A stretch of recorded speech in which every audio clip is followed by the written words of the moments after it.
புகழ் அனைத்தும் அகிலத்தாருக்கு ரப்பாகி அல்லாஹ் ஒருவனுக்கே உரித்தானது.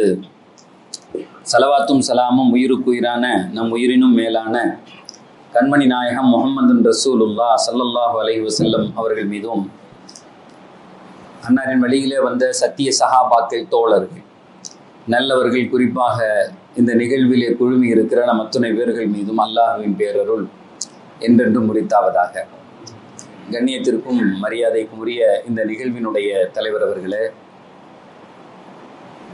கண்ணியத்திற்குரிய இந்த பள்ளியினுடைய இமாம் அவர்களே, பாசத்திற்குரிய சகோதரர்களே, வருகை தந்திருக்கிற இஸ்லாமிய அன்பர்களே, ஒரு தலைப்பு இங்கே கொடுத்துருந்தாங்க, ரமதானும் குரான். பொதுவாக நான் ஸ்டூடெண்ட் ஆஃப் குரான். எப்போ பார்த்தாலும் எதையுமே அதை குரானில் இதில் என்ன சொல்லுது, இது என்ன சொல்லுது, இப்படின்னே தேடுறது ஒரு ஆசை. நம்முடைய வாழ்க்கையினுடைய எல்லா பிரச்சனைகளுக்கும் குரான் என்ன தீர்வு சொல்லுது அப்படின்னு தேடுறதே ஒரு. அதனால் இதுவரையும் நம்ம குரானில் ரமதானில் குரான் இறங்குச்சு, குரான் பெருமிதம் மிக்கது அப்படிலாம் பேசுகிறோம். அந்த குரானை எப்படி பார்க்கணும்னு ரமதானை எப்படி பார்க்கணும்னு குரான் ஒரு கண்ணாடியை கொடுக்குது. குரானை எப்படி பார்க்கணும்லாம் நம்ம பேசுகிறோம். அது ரமதானில் இறங்குச்சு, அதை ரொம்ப புனிதப்படுத்தணும், அதை ரிசைட் பண்ணணும், ஓதணும் அப்படிங்கிறதெல்லாம் நமக்கு மாறி மாறி சொல்லப்படுது. ஆனால் ஒரு வித்தியாசமான கண்ணாடியை குரான் கொடுத்து குரான் சொல்லுது, இந்த கண்ணாடியை போட்டு கொஞ்சம் ரம்ஜானை பாரு அப்படி சொல்கிறான் அல்லாஹ். இப்போ உங்களுக்கெல்லாம் இன்ஷா அல்லாஹ் அந்த கண்ணாடியை மாற்றி விடலாம் அப்படின்னு நினைக்கிறேன். இதுவரையும் நீங்கள் பார்த்த ரமலானை பற்றி உண்டான பார்வையும், இதுக்கப்புறம் ரமலானை எப்படி பார்க்கணும் அப்படிங்கிற பார்வை குரான் நமக்கு எப்படி சொல்லித்தருது. ஏன் அப்படின்னு சொன்னால், குரானுடைய பார்வையோடு பார்க்கிற போது எல்லாமே எளிமையாயிரும், எல்லாமே இயல்பாயிரும். நான் அடிக்கடி சொல்லக்கூடிய செய்தி, அல்லாஹு தாலா குரானில் ட்ராவல் பண்ணுறவங்களுக்குன்னு சில கேரக்டர் வகுத்து கொடுத்தான், குவாலிட்டி. நீ குரானை படிக்கணுமா, அதுக்குள்ளே போய் ஆராயணுமா அப்படின்னா உனக்கு சில கேரக்டரிஸ்டிக், சில தகுதிகள் வேண்டும் அப்படின்னு சொல்லிட்டு அல்லாஹ் நிர்ணயம் பண்ணுறான். அப்படி இல்லை அப்படின்னு சொன்னால் இந்த குரான் வழி கெடுத்துரும்னு சொல்கிறான். யுதில்லு பிஹி கஸீரன் வ யஹ்தி பிஹி கஸீரா. நினச்ச மாதிரிலாம் தூக்கி வச்சுக்கிட்டு அப்படியெல்லாம் புரிஞ்சிட முடியாதுங்கிறான் அல்லாஹ். அதுக்கு ஒரு ஸ்டெப் உண்டு. அந்த ஸ்டெப் என்ன அப்படிங்கிறது ஆரம்பத்தில் அல்லாஹ் சொல்கிறான். அலிஃப் லாம் மீம் தாலிக்கல் கிதாப் லா ரைப ஃபீ. If you want to travel, if you want to come in, உள்ளே வரணும் அப்படின்னு சொன்னால் இந்த குவாலிட்டி வேணும். ஒவ்வொரு குவாலிட்டி எல்லாம் சொல்கிறான். அலிஃப் லாம் மீம் தாலிக்கல் கிதாப். கேட்குதா நான் பேசுறது? ஒன்றும் இது இல்லை. தாலிக்கல் கிதாப், தட் இஸ் த புக், லா ரைப ஃபீ, தட் இஸ் நோ டவுட். இதுக்குள்ளே எந்த சந்தேகமும் கிடையாது. அதுக்கு முஃபஸ்ஸிரீன்கள் அழகாக விளக்கம் எழுதுவாங்க. அட்ட டு அட்ட இந்த உலகத்தில் சந்தேகமே இல்லாமல் முழுக்க ஒரு உண்மையை மட்டும் பேசக்கூடிய ஒரு செய்தி ஒன்று. ரெண்டாவது, யாரெல்லாம் சந்தேகத்தோடு வருகிறார்களோ அத்தனை சந்தேகத்திற்கும் பதில் சொல்லக்கூடியது. முரட்டு பயல்களை பேசும். குரானுக்கு முரடர்களை பிடிக்கும், கேள்வி கேட்பவர்களை பிடிக்கும். பொதுவாக என்ன சொல்லுவாங்க, ரொம்ப கேள்வி கேட்காதீங்க மார்க்கத்தில், அது தப்பில் கொண்டு போய் விட்டுரும். ஆனால் குரான் சொல்லும், கமீன், என்ன கேள்வி கேளு, எப்படி வேண்டாலும் கேளு, அல்லாஹ் இருக்கானா இல்லையா சார் கேளு, பதில் சொல்கிறேன். முரடர்களை பிடிக்கும். வீணர்கள் என்ன பேசணும்னு நினைக்கிறான்னா அவ்வளோதையும் பேச, அவ்வளோதுக்கும் பதில் சொல்லும். அதுதான் பெரிய விஷயம். அவ்வளோதுக்கும் அல்லாஹ் அழகாக பதில் சொல்லும். தாலிக்கல் கிதாப் லா ரைப ஃபீ, அந்த சந்தேகமே இல்லாமல் அது பதில் சொல்லும் நமக்கு. மூணாவது லெசன் லா ரைப ஹுதல் லில் முத்தகீன், அது முத்தகீன்களுக்கு வழிகாட்டும். முத்தகீன்கள் யார்? இப்போ நம்மள்கிட்ட கேட்டால் என்ன சொல்லுவோம்? 5 வேளை யார் தொழுகிறாரோ, ஈமான் கொண்டிருக்காரோ, ஜக்காத் கொடுக்குறாரோ, ஹஜ்ஜிக்கு போகிறாரோ அவரெல்லாம் முத்தகீன் அப்படின்னு சொல்லுவோம்.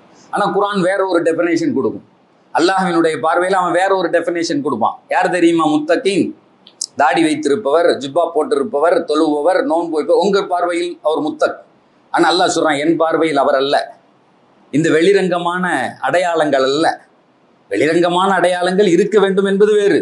ஆனால் அந்த அடையாளங்கள் மட்டுமல்ல. அல்லாஹ் உடனே பேசுவான், அல்லதீன யுமினூன பில் கைப், those who are believe in the unseen. எவர் ஒருவர் கண்ணுக்கு புறனாகாத விஷயங்களை நம்புகிறாரோ அவருக்கு தான் முதல்ல வழிகாட்டும் குரான். அப்படின்னா என்ன அர்த்தம்? அப்படின்னா இறையை நம்பணும். அடுத்த ஸ்டெப் நம்ம எங்க வைக்க போறோம்னு தெரியாது, அதை நம்பணும். இது ஏன் இந்தியாவில் இன்னைக்கு இப்படி இருக்கு, இது இப்படி நடந்திருந்தா, இப்ப நாங்கெல்லாம் துவா செய்யறோமே, ஏன் ஆட்சி மாற்றங்கள் வரல, ஏன் அது வரல, ஏன் இது வரல, அப்படி ஒரு மோமின் கேட்கவே கூடாது. எது நடக்குதோ அதை ஏத்துக்கணும், நம்பணும். அதுக்கு பின்னாடி உள்ள ரகசியங்கள்லாம் நமக்கு புரியாது. அப்படி மாற்றங்கள் நடந்திருந்தால் நீங்கள் இல்லாமல் கூட போயிருக்கலாம். சில நேரங்கள்ல அல்லாஹ் முடிவு பண்ணுவான், எதை எங்க காய நவுத்துறங்கிறது அவனுக்கு தெரியும். உலகமே சேர்ந்து ஒரு முடிவை இப்படி நடக்க வேண்டும் என்று சொன்னாலும் இறைவன் எதை நாடுகிறானோ அதுதான் நடக்கும்.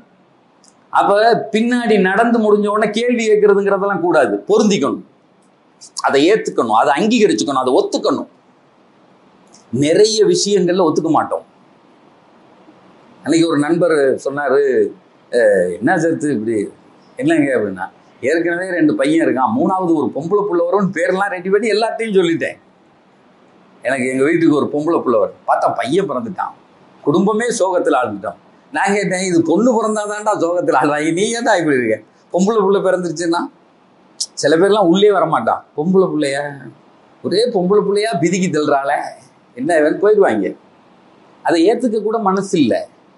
பையன் பிறந்தா இது, ஆனால் அவர் சொல்றாரு பையனா பிறந்துட்டான் என்ன செய்யறது அப்படிங்கிறாரு. அப்ப நடந்து முடிஞ்சதுக்கு அப்புறம் அதை ஏத்துக்கிற மனம் நிலை நம்மள்ட்ட இல்லை. அந்த இடத்துல அல்லாஹ் சொல்லுவான், யுக்மினூன பில் கைப், நடப்பது எல்லாமே என் இறைவன் நடத்துகிறான் அப்படின்னு ஒருத்தன் நினைச்சப்ப அவனுடைய வாழ்க்கை ரொம்ப லேசாகி போகிறது. அந்த அக்செப்டன்ஸ் தானே. வெளியே நடக்கக்கூடிய எதுவுமே ஒரு மனுஷனுக்கு நிம்மதியையும் அல்லது அவனுக்கு சந்தோஷத்தையும் அல்லது வெறுப்பையும்லாம் தந்துடாது. வெறுப்பையும் சந்தோஷத்தையும் தருவது உங்களுக்கு உள்ளே உள்ளதுங்குது குர்ஆன். ஒரு மனிதனுடைய சந்தோஷத்தை வெளியில உள்ளது நிர்ணயிக்கவே முடியாது. இந்த உலகத்திலே ஆக உச்ச சுகம் இருக்கிறதே, ஆக உச்ச சுகம் பெண்ணினால் அடையக்கூடிய சுகம் இருக்கிறதே. ஒரு மனுஷன் என்னதான் இருந்தாலும், எவ்வளவு பெரிய அழகியாக இருந்தாலும், அவன் உள்ளிருந்து பீறிட்டு வெளியிடுகிற அந்த சந்தோஷம் ஏற்படாட்டி அது சந்தோஷமே கிடையாது.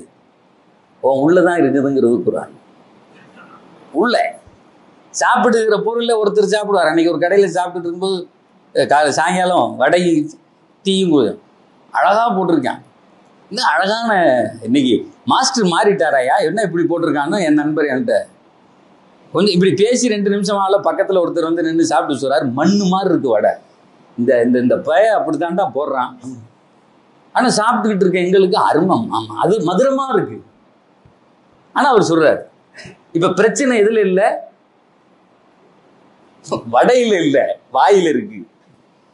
ஒரே வீட்டுல 5 பேர் 10 பேர் சமைச்சு சாப்பிட்றாங்க. ஒருத்தர் சொல்றாரு அருமையான சாப்பாடு, இன்னும் சொல்ல உப்பே இல்லை. சார் ஒன்ன புரிஞ்சுக்கலுங்க, நமக்குரிய அந்த சுகத்தை தருவது இறைவன். இந்த உலகத்துல எல்லாமே நியூட்ரல், எல்லாமே நியூட்ரல். தென்றலாய் வீசுகிற காற்று திடீரென்று அல்லாஹ் சொல்லிவிட்டால் உங்களை தூக்கி பூமியில் அடிக்கும். அடிக்குதா இல்லையா? இப்படி சாயங்காலம் நேரம் நடந்து போகும்போது அந்த காத்து நம்ம மேல போன அப்படியே சிலு சிலு சிலுன்னு என்னமா இருக்கு காத்து அப்படின்னு சொல்றாரு. அதே புயலாக வீசும்போது உன்னை தூக்கிட்டு போய் வெளியே அடி சாத்துது. ஒரு வெயிலும் அப்படித்தான், ஒரு மழையும் அப்படித்தான். உலகத்தில் இருக்கக்கூடிய எல்லாமே ரப்பினுடைய கட்டுப்பாட்டில் உள்ளது. அதைத்தான் குர்ஆன் அழகா சொல்லும், இந்த பொருள்கள் எந்த காலமும் உனக்கு எந்த சோதனையும் தந்துவிடவே முடியாது. இறைவன் நாடியதை அது செய்யும். ஒரு நேரத்துல ஒரு தப்சீருக்கு, ஒரு ஆயத்துக்கு தப்சீர் சொல்லிட்டு இருந்தேன். அல்லாஹ் ஒரு திருக்குர்ஆனினுடைய வசனத்திலே சொல்லுகிறான், இஸ்தக்ஃபிரு ரப்பக்கும் இன்னஹு கான கஃபாரா யுர்சிலிஸ் ஸமாஅ அலைக்கும் மித்ராரா வயும்திதுக்கும் பிஅம்வாலின் வபனீன வயஜஅல் லக்கும் அன்ஹாரா மா லக்கும் லா தர்ஜூன லில்லாஹி வகாரா. a beautiful verse in the Quran. ஒரு அற்புதமான வசனம். இஸ்தக்ஃபிரு ரப்பக்கும் இன்னஹு கான கஃபாரா. அட உங்களுக்கு என்ன ஆச்சு? நீங்க செஞ்ச பாவத்துக்கு கொஞ்சம் மன்னிப்பு தான் தேடுங்களேன். குர்ஆன் சொல்லுகிறது. எல்லாரும் செய்யற பாவமும் கண்ணுக்கு தெரியும். ஆனா இவர் ஏதோ அவுளியா மாதிரியே பேசிட்டு இருப்பார். நிறைய நேரம் பாவம் மன்னிப்பு தேடினா இவன் யோசிக்கிறான், நம்ம என்ன செஞ்சோம் பாவம் தருது? நான் என்ன தண்ணி அடிச்சேனா, இல்லை வேற ஏதாவது செஞ்சேனா, இல்லை வட்டி வாங்கினானா, இல்லை என்னையா செஞ்சேன் நான் பாவம் மன்னிப்பு? எல்லாம் சொல்றான், பாவம் செய்யாட்டி இங்க இருக்கவே முடியாதுங்கண்ணா. இது இந்த உலகம் இருக்கிறதே உனக்கே தெரியாம உன்னை சுத்தி நிகழும். போன 2 வாரத்துக்கு முன்னாடி எங்களுடைய மாணவர்களுக்கு ஒரு ஹதீஸ் பாடம் நடத்திட்டு இருந்தேன். அதுல இருந்து ஆச்சரியப்பட்டு கேள்வி கேட்டான். அந்த ஹதீஸை கூட அங்க முகமது புரால சொன்னேன். எல்லாம் சொன்னா, நீங்கள் எல்லாம் பாவம் இல்லாமல் ஆகிவிட்டீர்கள். எல்லாம் அவுலியாவாயிட்டான் 100%. 24 கேரட். அல்லாஹ் சொல்றான், நீ எனக்கு தேவையில்லை, இந்த உம்மத்தை அப்படியே அழித்து விட்டு இன்னொரு கூட்டத்தை கொண்டு வருவேன். அவன் காலையில பாவம் செய்வான், சாயங்காலம் என்கிட்ட மன்னிப்பு கேட்பான். ஆஹா, நான் அதை விரும்புவேங்கிறான் அல்லாஹ். பாவமே செய்யாமல் ஒரு கூட்டம் நீங்கள் ஆகிவிட்டால் உங்களை அழித்து விட்டு இன்னொரு கூட்டத்தை கொண்டு வருவேன். அவன் பாவம் செய்வான், செய்துவிட்டு என்னிடத்திலே வந்து மன்னிப்பு கேட்பான். அதுல என்ன தெரியுமா அர்த்தம்? என்னை மன்னிக்கிற ஒருத்தன் இருக்கிறான்னு அவன் நினைக்கிறான் இல்லையா, அதை நான் விரும்புறேன்டாங்கிறான். What a beautiful verse. நான் சொல்றது புரியுத?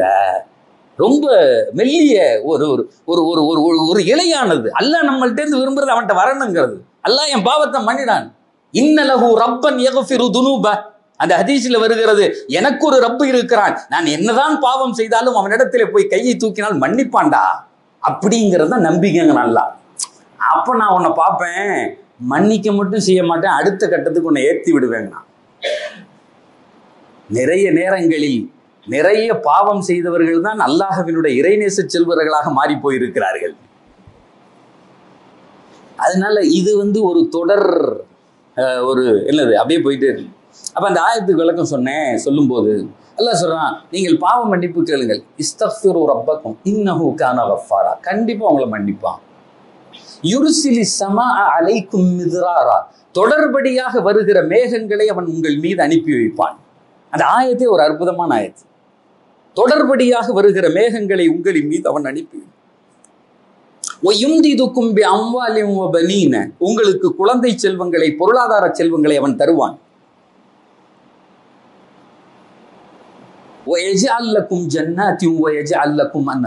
உங்களுக்கு தோட்டத்துறவுகளை தருவான். கீழே ஓடிக்கொண்டிருக்கக்கூடிய ஆறுகளை தருவான்.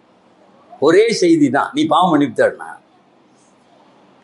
நான் அந்த செய்தியை சொல்லிட்டு சொன்னேன், ஒருத்தர் கடுமையான கோடை மே மாசம் அல்லது ஜூன் மாசம் நல்ல வெயில் பிரிச்சு மேயுது. அப்ப உட்கார்ந்து இஸ்திஃபார் செய்யறாரு. அப்ப உட்கார்ந்து அஸ்தக்ஃபிருல்லாஹ் அஸ்தக்ஃபிருல்லாஹ் அஸ்தக்ஃபிருல்லாஹ் அல்லாஹ் சொல்லியிருக்கான் செய்யற. மழை வருமா?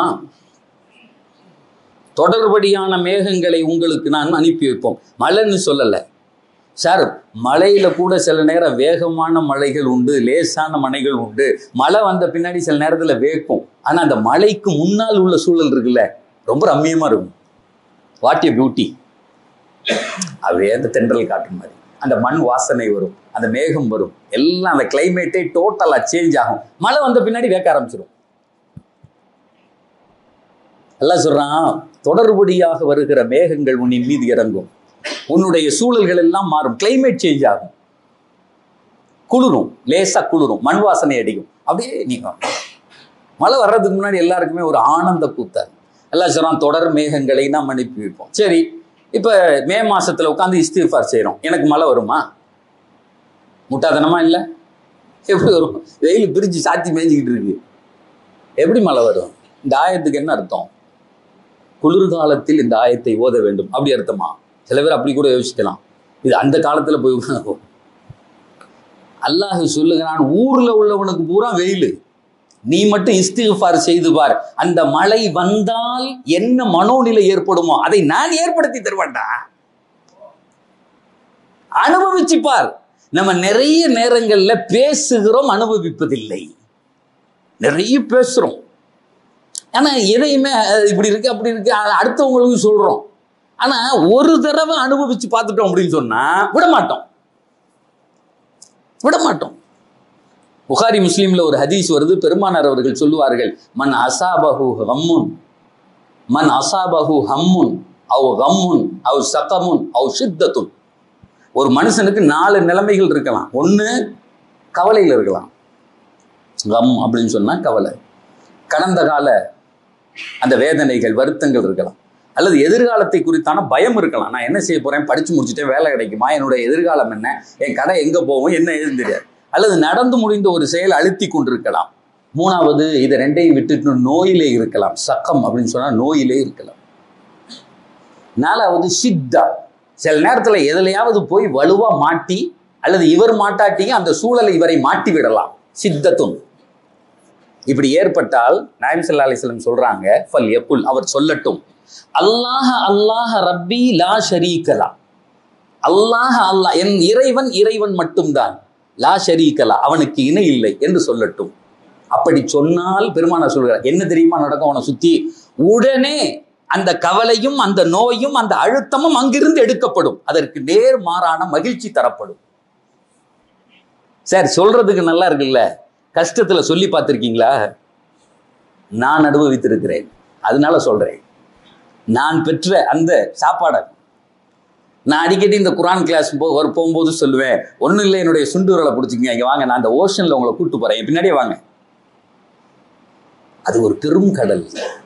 குரான் என்பது ஒரு பெரும்பொடி. பெருமானார் சொல்வார், இன்னி தரக்துக்கும் அலல் மஹஜ்ஜத்தில் பைதா லைலுஹா கனஹாரிஹா. இந்த ஹதீஸை சொல்லுகிற போதெல்லாம் குதூகலம் அடைகிறவன் நான். பெருமானார் சொன்னாங்க, உங்களை ஒரு பேரொளியில விட்டுட்டு போறேன், சும்மாலாம் இல்ல சார். எங்களுக்கு தலைவர்கள் இல்ல, வழிகாட்டிகள் இல்ல, முட்டுச்சந்தில நிக்கிறோம், எங்களை சமூகமே சேர்ந்து அடிக்கிறானே, அப்படிலாம் கிடையவே கிடையாது. அப்படிலாம் கிடையவே கிடையாது. பெருமானார் சொல்லுகிறார்கள், பேரொளியில் விட்டு போகிறேன். நீ வேற ரோட்ல போய் நின்று அடிப்பான், அதுக்கு காரணம் சொல்ல முடியாது. பெருமானார் பேரொளி, லைலுஹா கனஹாரிஹா, அதனுடைய இரவும் பகலை போன்றேன்னாங்க. நீங்க ஒரு கவலையும் போட வேண்டாம், நைட்டும் பகல் மாதிரியே. ஒரே ஒரு துண்டு அல்லாஹ் அல்லாஹ் ரப்பி. இதுல என்ன கஷ்டம் வந்துட போகுது? ஒரு தடவை சொல்லி பார்ப்போமே சார். எழுதி வைத்துக் கொள்ளுங்கள், கேன்சர்னு சொன்னாலும் போகும். 1400 ஆண்டுகளுக்கு முன்னால் எம்பெருமானார் சொன்ன வார்த்தை சத்திய வார்த்தை. தன் வாழ்க்கையில் ஒரு தடவை கூட எங்க நபி போய் சொன்னதில்லை, ஒரு தடவை கூட, விளையாட்டுக்கு கூட போய் சொன்னதே கிடையாது. அந்த நபி அல்லாஹ் மேல ஒரு வார்த்தை எப்படி சொல்லுவாங்களா? செஞ்சு பார், நோய் வந்துருச்சா 4 தடவை சொல்லு, அது எப்படி போகுதுன்னு மட்டும் பாரு. அந்த நோய் மட்டும் உன்னை விட்டு போகாது, அது சார்ந்து எதெல்லாம் உன்னிடத்தில் இருந்ததோ அத்தனை சேர்த்து எடுத்துட்டு போயிடும். வாழணும். அந்த ஆயத்தில் அல்லாஹ் சொல்றான், அல்லதீன யுமினூன பில் கைப், அவர்கள் மறைவை நம்புவார்கள். அல்லதீன யுமினூன பில் கைப் வ யுகீமூன ஸலாத், அவர்கள் தொழுகையை நிலைநிறுத்துவார்கள். வ மிம்மா ரஸக்னாஹும் யுன்ஃபிகூன், அடுத்து அல்லாஹ் சொல்றான், நாம் கொடுத்ததிலிருந்து அவர்கள் செலவு செய்வார்கள். ஏன் அவங்க காசுலேருந்து செலவு செய்வாங்கன்னு சொல்லல, அல்லாஹ் கொடுத்ததெல்லாம் நமக்கு தானே சார். ஒரு 10 கோடி ரூபா பேங்க் பேலன்ஸ் இருக்குன்னா நம்ம காசு தானே, அதனால தான் நம்ம ஜக்காத்து கொடுக்குறோம். இல்லைன்னா அல்லாஹ் விட்டு காசுடா, நம்ம எதுக்கு கொடுக்கணும்னு போயிடலாம்ல. அல்லாஹ் அழகா சொல்றான், நாம் கொடுத்ததிலிருந்து அவர்கள் செலவு செய்வார்கள். அவன் காசுன்னா கொடுக்க மாட்டாங்கிறான். எதை கஷ்டப்பட்டு அடைந்தோம் என்று வாழ்க்கையில் நினைக்கிறோமோ அதை ரொம்ப பத்திரமா பூட்டி வச்சுக்குவோம். பத்திரமா கொடுக்க மாட்டோம் அவ்வளவு சீக்கிரம். நான் கஷ்டப்பட்டு சம்பாதிச்சது நான் ஏன் தரணும் அப்படின்னு கேட்பான். அல்லாஹ் சொல்றான், உன் காசு இல்லடா, என் காசுடா, இப்போ கொடு, இப்போ கொடு. எங்க குரான்ல பார்த்தாலும் இந்த செய்தி இருக்கும். அது ஒன் சார்ந்ததல்ல, இது காசுக்கு மட்டுமல்ல, அறிவுக்கு. கஷ்டப்பட்டு படிச்சதை நான் ஏன் இவனுக்கு போய் சொல்லி தரணும் சொல்லி பாதியை வச்சுக்குவான். ஒருத்தன் கஷ்டப்பட்டு படிச்சிருக்கேன்னா பாதியைத்தான் சொல்லுவான், மீதியை சொல்ல மாட்டான். ஏன்னு கேட்டா நாளைக்கு நமக்கு தேவைப்படுமே, யார்கிட்ட போய் கேட்கறது? இது அல்லாஹ் ஓசில கொடுத்ததுன்னு நினைச்சா உடனே சொல்லிடுவான். அந்த ஆயத்துல அல்லாஹ் சொல்றான், இஸ்தக்ஃபிரு ரப்பக்கும் இன்னஹு கான கஃபாரா. சார் அனுபவிச்சு பாருங்க தெரியும். மே மாசத்துல, ஜூன் மாசத்துல பள்ளியில வந்து உட்கார்ந்து கையில தஸ்பீ எடுத்துக்கிட்டு அல்லது சும்மா கையோட அஸ்தக்ஃபிருல்லாஹ் என்கிற வார்த்தையை உள்ளத்தோடு சொல்லி பாருங்கள், உங்களின் மீது மேகம் நிழலாடும். மேகம் வந்தால் என்ன உணர்வை நீங்கள் பெறுவீர்களோ கண்டிப்பாக பெறுவீர்கள், கண்டிப்பா பெறுவீங்க, சந்தேகமே கிடையாது. அப்படியே பரப்ப. அடுத்து அல்லாஹ் சொல்றான், இஸ்தக்ஃபிரு ரப்பக்கும் இன்னஹு கான யுர்சிலிஸ் ஸமாஅ அலைக்கும் மிதராரா வ யும்திதுக்கும் பி அம்வாலின் வ பனீன். காசுகளை தருவான். பீரோல்ல ஒரு 10 கோடி ரூபாயை வச்சுட்டு போடா இருக்குடா, எவனும் நம்மளை ஒன்றும் செஞ்சிட முடியாதுடா, நான் சாவ மாட்டேன்டான்னு சொல்றான்ல. அடிக்கடி நான் சொல்றது, காசுகளை சம்பாதிப்பான், எண்ணி எண்ணி பார்ப்பான். நான் அடிக்கடி சொல்லுவேன் தான், ஜமஅ மாலம் ஃபஅத்தத, செலவு பண்ண மாட்டான். எண்ணி பார்க்கறதுல மனுஷனுக்கு ஒரு சந்தேகம். எண்ணி பார்த்துட்டு சொல்லுவான், 10 கோடி ரூபா இருக்கு, நான் எல்லாம் சாவ மாட்டேன்டா, அப்போலோவில் போய் பொழைச்சிக்குவேங்கிறானே. யஹ்சபு அன்னமா லஹு அக்லத. அல்லாஹ் சொல்லுவான், அட முட்டா பயல, நீ தேடின ஒரு பொருள் உன்னை எப்படி காப்பாற்றும்? நீ தேடினது இன்னைக்கு போகும், நாளைக்கு வரும்.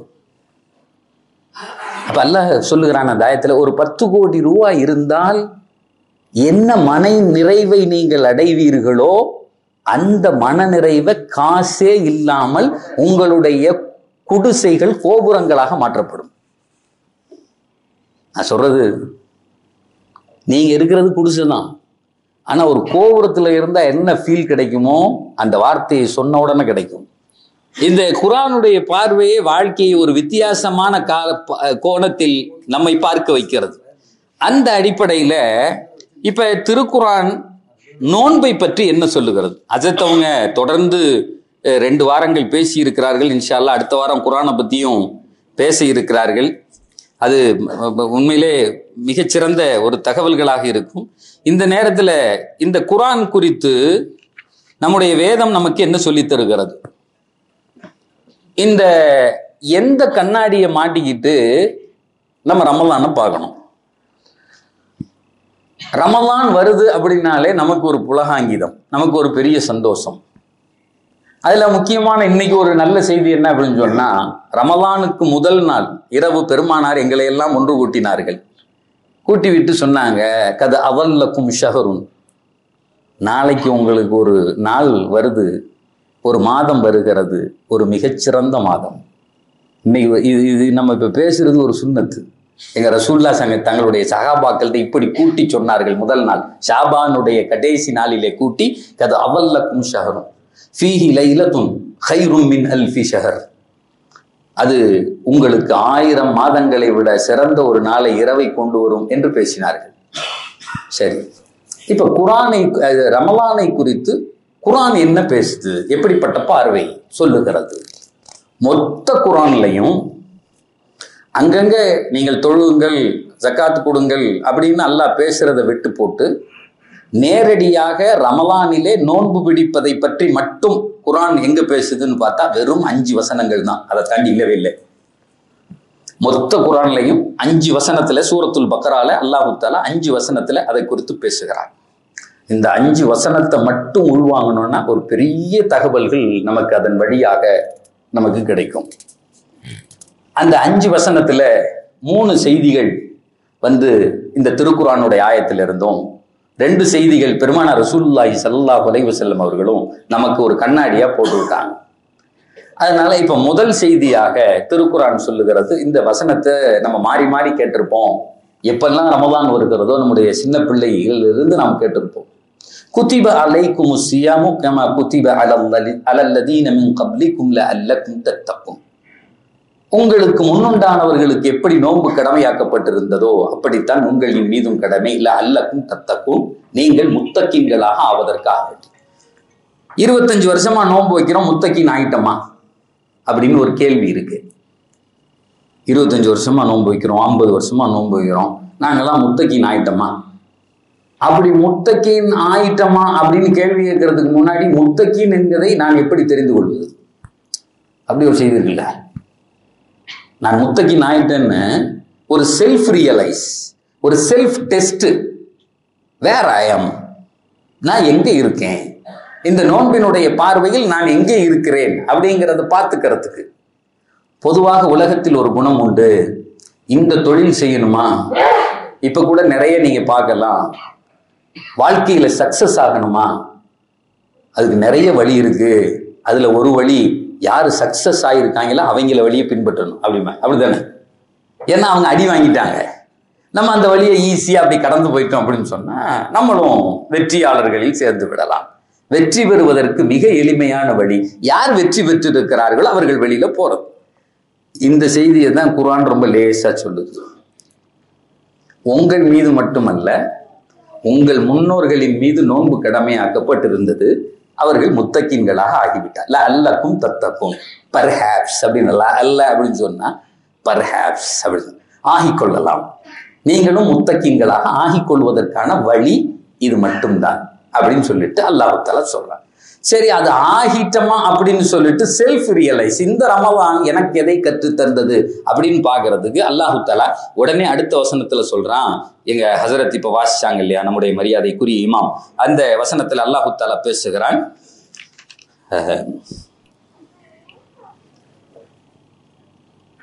ஐயாமம் ஷஹரு ரமலான் அல்லதி உன்சில ஃபீஹில் குர்ஆன், இந்த மாதம் இருக்கிறதே அது குர்ஆன் இறங்கிய மாதம். ஷஹரு ரமதான் அல்லதி உன்சில ஃபீஹில் குர்ஆன். குர்ஆன் இறங்குச்சு.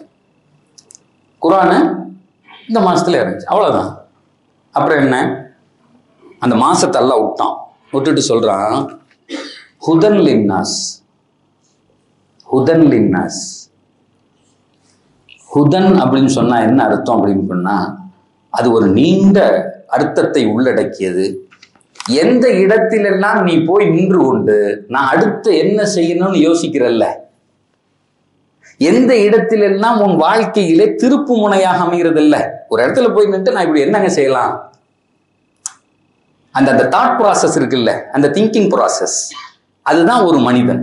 ஒரு மனுஷன்னா யாருன்னா, a man what he things அல்லது வாட் ஹீ ஈட்ஸ் அப்படின்னு சொல்றான். அவர் எதை உண்ணுகிறாரோ அதுதான் அவர். அப்படி இல்லைன்னா எதை யோசிக்கிறாரோ அவர் தான் அந்த மனுஷன். திருக்குர்ஆன்ல அல்லாஹு தஆலா திருமணத்தை பத்தி பேசுகிற போது லீடர்ஷிப் குவாலிட்டியை பத்தி பேசுவான். ஒரு ஆணாக இருப்பவனுக்கு கண்டிப்பான கடமை லீடர்ஷிப் குவாலிட்டி அப்படின்னு பேசுவான். ஒரு ஆணாக இருக்கணும். திருமணம் முடிகிறதுக்கு 2-3 குவாலிட்டிகளை குர்ஆன் பேசும். அதுல முதல் குவாலிட்டி லீடர்ஷிப் குவாலிட்டி. லீடர்ஷிப் குவாலிட்டினா நம்ம என்ன செய்யணும், பெரிய கோட் போட்டுக்கிட்டு சிஇஓ மாதிரி நுனிநாக்கில் இங்கிலீஷ் பேசிட்டு அல்லது இப்படி அப்படி பேசுறதா அப்படின்னா அது இல்லை. லீடர்னா ஒரு பெரிய ஒரு சிஇஓ 1000 பேரை வச்சு வேலை ஆக்குறவனு லீடர் தான். நம்ம தெருல கடைசியில ஒரு அண்ணாச்சி கடை வச்சிருக்காருல, அவர் லீடர் தான். அவர் கடைக்கு அவர் முதலாளி. அவருக்கு தெரியும் இந்த பொருளை எங்க வாங்கணும், எவ்வளவு ரேட் வச்சு விற்கணும், எது வச்சு வித்தா இதுல நமக்கு லாபம் கிடைக்கும் அப்படிங்கிற அந்த சிம்பிள் கான்செப்ட் அவர் முதலாளி. ரோட்ல உப்பு வித்துட்டு போறான்ல சைக்கிள்ல, அவனும் ஒரு முதலாளி. அவனுக்கு தெரியும் இந்த பொருளை எங்க வாங்கி இவ்வளவு தூரம் நம்ம சைக்கிள் மீச்சிட்டு போய் வித்தா இந்த காசு நமக்கு வரும், லாபம் வரும் அப்படின்னு தெரியுது இல்ல, முதலாளி. இப்ப இந்த ஒவ்வொரு தன்மைக்கும் ஒவ்வொரு முதலாளித்துவம் இருக்காது. அல்லாஹ் குர்ஆன்ல சொல்லுவான், ஒரு ஆண் அப்படிங்கிறதுக்கு அடையாளமே அவனுக்கு லீடர்ஷிப் குவாலிட்டி வேணும். அதுக்கு என்ன அடிப்படை அப்படின்னு சொன்னா டிசிஷன் மேக்கிங் குவாலிட்டி. முதல்ல எதை ஒன்றையும் முடிவு செய்யக்கூடிய தன்மை. கல்யாணமான உடனே திருக்குர்ஆன் சொல்லுகிற முதல் கட்டளை, இனி உன் தந்தை தாய் உலகத்தில் யாரிடத்திலிருந்தும் கேட்பதை விட்டுவிட்டு நீ முடிவெடுக்கவனாக மாற வேண்டும். சொல்லியே தரதில்லை. ஒரு கல்யாணத்துல பேசினேன், சொல்லியே தரதில்லை. அவனை அப்படியே மண்டையை கழுவி வீட்டுக்குள்ளே வச்சு அத்தாதான் எல்லா முடிவையும் எடுப்பார். எடுக்க கூடாதுங்குது மார்க்கம். டிசிஷன் மேக்கிங் 1000 பேரிடத்தில் கேட்கலாம், அதுல உங்க அத்தாவும் ஒருத்தர். குடும்பம்னு வந்த பின்னாடி 1000 பேர்த்த கேட்கலாம், அதுல உங்க அத்தாவும் ஒருத்தர், உங்க அம்மா ஒருத்தர். முடிவு நீ எடுக்கணுங்கிறான்ல, யாரையும் கேட்கக்கூடாது. டிசிஷன் மேக்கிங் முதலாக அதுல என்ன செய்யறது, முடிவை எடுத்து பழகுதல். ஏன் அப்படின்னு கேட்டா, இன்னைக்கு சாதாரணமா யோசிச்சு பாருங்க, ஒரு பெரிய கம்பெனி ஒரு 1000 பேர் வேலை பார்ப்பான். ஒருத்தன் செக்யூரிட்டியா இருப்பான், ஒருத்தன் மேனேஜரா இருப்பான், ஒருத்தன் வேலை செய்வான், ஒருத்தன் டிரைவரா இருப்பான். இந்த 1000 பேருக்கும் சேர்த்து யோசிக்கிறவன் யார் தெரியுமா, முதலாளி. அவன் ஒரு சின்ன ரூம்ல ஏசியை போட்டு உட்கார்ந்துருப்பான். அவன் என்ன யோசிக்கிறானோ, அவன் என்ன டிசிஷன் எடுக்கிறானோ, இந்த செக்யூரிட்டி 1 மணிக்கு எந்திரிச்சு நின்றுகிட்டு இருக்கான் பாரு, அந்த யோசனையின் வெளிப்பாடு தான் அந்த செக்யூரிட்டி. அப்படி இருந்தா மட்டும்தான் அந்த நிறுவனம் ரன் ஆகும். திருமணத்தை குறித்தும் குர்ஆன் சொல்லும், அது ஒரு நிறுவனம், கட்டமைக்கப்பட்ட ஒரு நிறுவனம். அதுல யோசிக்க வேண்டிய பொறுப்பு கணவனை சார்ந்தது. டிசிஷன் மேக்கிங் முதலாவது குவாலிட்டி, முடிவெடுக்க தெரியும். நம்ம ஆளுகளுக்கு தெரியாத ஒண்ணு அதுதான். சொதப்புவான். சொல்லிக் கொடுக்க சொல்லுது மார்க்கம், குழந்தைகளுக்கு சொல்லிக் கொடுக்கணும். லீடர்ஷிப்னா வேற எதுவும் கிடையாது, முடிவெடுக்கிறது, அந்த சிந்தனை திறனை கொண்டு வருவது. நீ கல்யாணம் முடிச்சிட்டான்னா அதுக்கு அடுத்து உன் மனைவிக்கு என்ன வேண்டும் என்பதை நீ தான் முடிவு பண்ணி சேலை வாங்கி கொடுக்குற. எந்த கடையில நீ தான் முடிவு பண்ணணும். எங்க அம்மா அப்பாத்துக்கு சொல்லக்கூடாது. குழந்தை பிறந்து விட்டதா எங்க படிக்க வைக்க நீ தான் முடிவு செய்யணும். Decision making quality. சரி, முடிவெடுத்துட்டோம். எல்லா முடிவுகளும் உலகத்தில் சரியா இருக்குமான்னு கேட்டா இருக்காது. அப்படி தானே, நாங்க முடிவெடுத்தா கரெக்டா தான் எடுப்போம் அப்படின்னு எவனும் சொல்ல முடியாது. சொதப்பும். ஆரம்பத்துல செய்யும் போது அப்படித்தானே, எல்லா முடிவுகளும் 100% சரியா செய்ய முடியாது. அப்ப ஏன் அப்படின்னு கேட்டா அது எல்லாருக்கும் இல்லை. சின்ன பையனுக்கும் அப்படித்தான், 50 வயசு எக்ஸ்பீரியன்ஸ் ஆளுக்கும் அப்படித்தான். நான் இதை அடிக்கடி சொல்லுவேன். 50 வருஷம் எக்ஸ்பீரியன்ஸ் கடையில 51வது நாள் முதல் நாள் வந்து கடையில உட்கார்ந்தாரு அப்படின்னு சொன்னா வர்ற கஸ்டமர் கிறுக்கனா கூட வருவேன். இவனை எப்படி டீல் பண்றதுங்கிறது ஒருவேளை அந்த எக்ஸ்பீரியன்ஸ்ல தெரிஞ்சிருக்கலாம் கொஞ்சம், ஆனாலும் கூட அது புதிது, அது புதிது, அது புதுசுதான். வாழ்க்கையில ஒவ்வொரு நாளும் 50 வருஷமா டிரைவரா இருக்காரு, 51வது வருஷம் இங்க ரோட்ல ஓட்டும் போது வித்தியாசமா ஒருத்தன் வருவான். அது இன்னைக்கெல்லாம் கேட்க வேண்டாம். அந்த பசங்க அந்த வண்டியில எப்படி வர்றானே தெரியாது, ரோட்ல வரானா வண்டி மேல ஏறி வரானே தெரியலையே, முறுக்கிட்டு வர்றான்ல. இவனை எப்படி டீல் பண்ணி வண்டியை ஓட்டுறதுங்கிறது அன்னைக்கு சேலஞ்சபிள் லைஃப். அது புதிது, ஒவ்வொரு நாளும் புதிது. 50 வருஷம் ஆயிடுச்சு கண்ணை மூடிட்டு அப்படிலாம் ஓட்ட முடியாது சார் வண்டியை. ரியாலிட்டின்னு ஒன்று இருக்கு.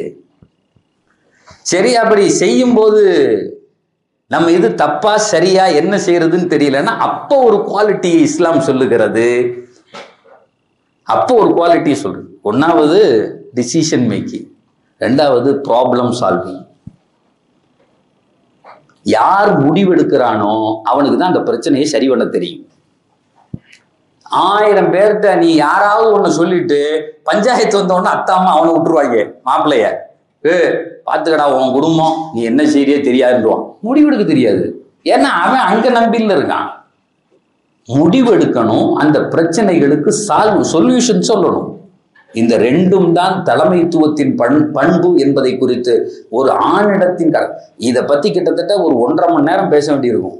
சூரத்துல் மாயிதால அல்லிமு ரிஜாலக்கும் சூரத்துல் மாயிதா, teach your men or son the சூரத்துல் மாயிதா.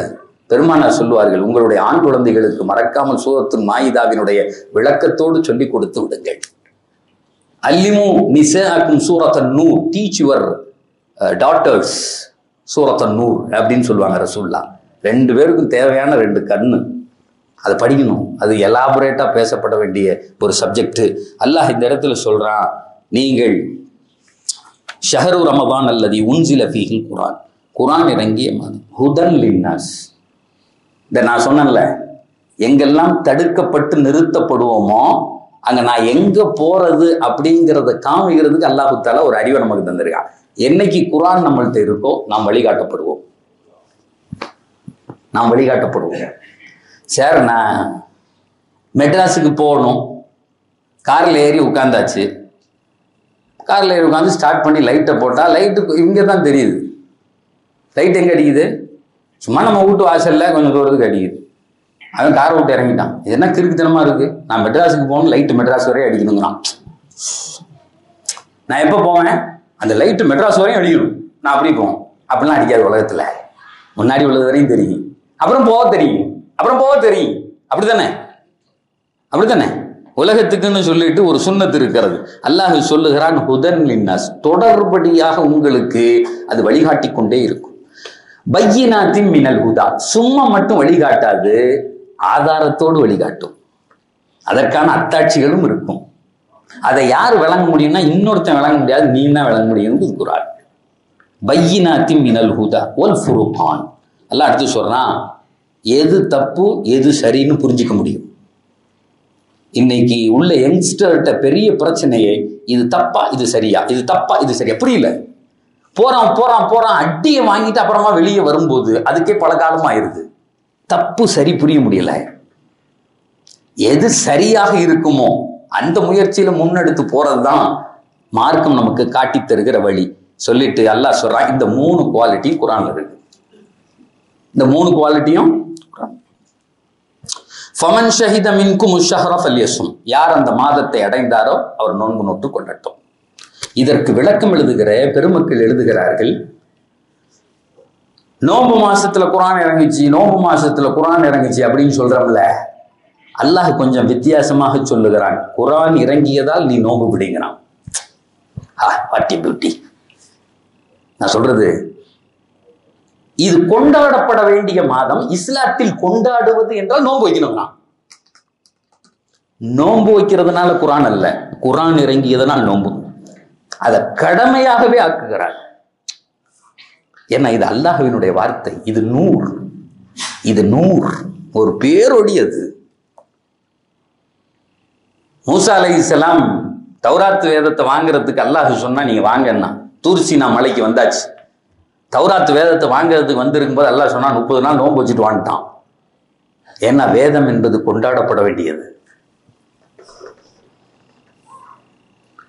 ஐமன் ரலியல்லாஹு தஆலா பெருமானாருடைய மரணம் நிகழ்ந்து விடுகிறது. ஓன்னு அழுகுறாங்க அந்த அம்மா. யாராலையும் அடக்க முடியல.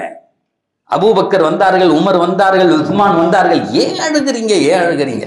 நபி மேல அவ்வளோ பிரியம், ஏன் அழுகிறீங்க, ஏன் அழுகிறீங்க? அந்த அம்மா ஒத்த வார்த்தை சொல்லிச்சு, நபி போயிட்டதுனால அழுகல, வஹி நின்னதுனால அழுகிறேன். என்ன வஹி அவ்வளவு பெருசு, வஹி மிகப்பெரியது.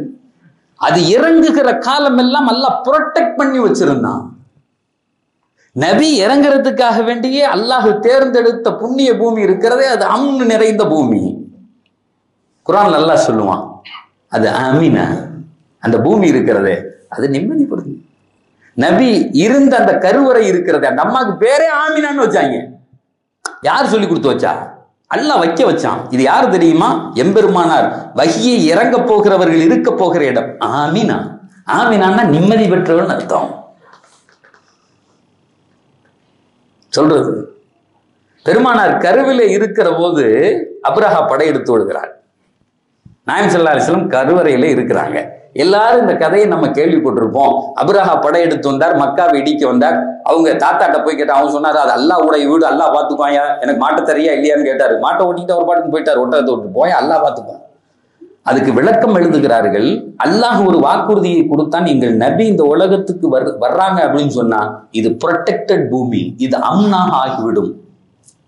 பெருமானார் வயிற்றுல இருக்காங்க, இவன் அடிக்க வந்தான். அல்லாஹ் ஒரு பறவையை விட்டு துவம்சம் பண்ணான். அது காபத்துல்லாஹ் அடிக்கிறதுக்குனால இல்ல, எங்க நபி உள்ள வந்தாச்சுங்கிறதுனால. இது அழகா வரலாறுல எழுதுவாங்க. அன்றையிலிருந்து பாதுகாக்கப்பட்ட பூமி. இது ஒரு நீண்ட ஒரு பார்வைக்கானது. சும்மா அப்படி போற போக்குல தெரிஞ்சுட்டு போறது இல்லை சார். இது ஒரு நெகிழ்ச்சியானது. அதை படிக்கும் போதே, அதை சொல்லும் போதே அந்த உணர்வு, அந்த அந்த அந்த வார்த்தைகளுடைய வீரியம், அந்த புரிதல். அல்லாஹ் சொல்லுகிறான், இந்த வேதத்தை இறக்கியதற்காக வேண்டி அங்க போயாச்சு. சொல்லணுமா? கொஞ்சம் தண்ணி தாங்களே, எனக்கு தண்ணி இருக்காச்சு.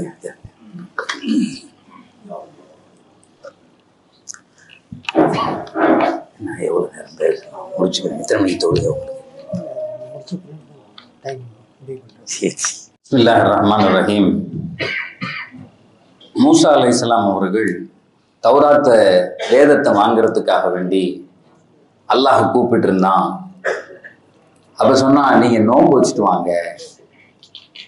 ஏன் அப்படின்னா வேதம் அப்படிங்கிறது ஒரு கொண்டாடப்பட வேண்டிய செய்தி அது. அதனால நீங்க சும்மா வரக்கூடாது, ஒரு 30 நாளைக்கு நோன்பு வைங்கன்னா.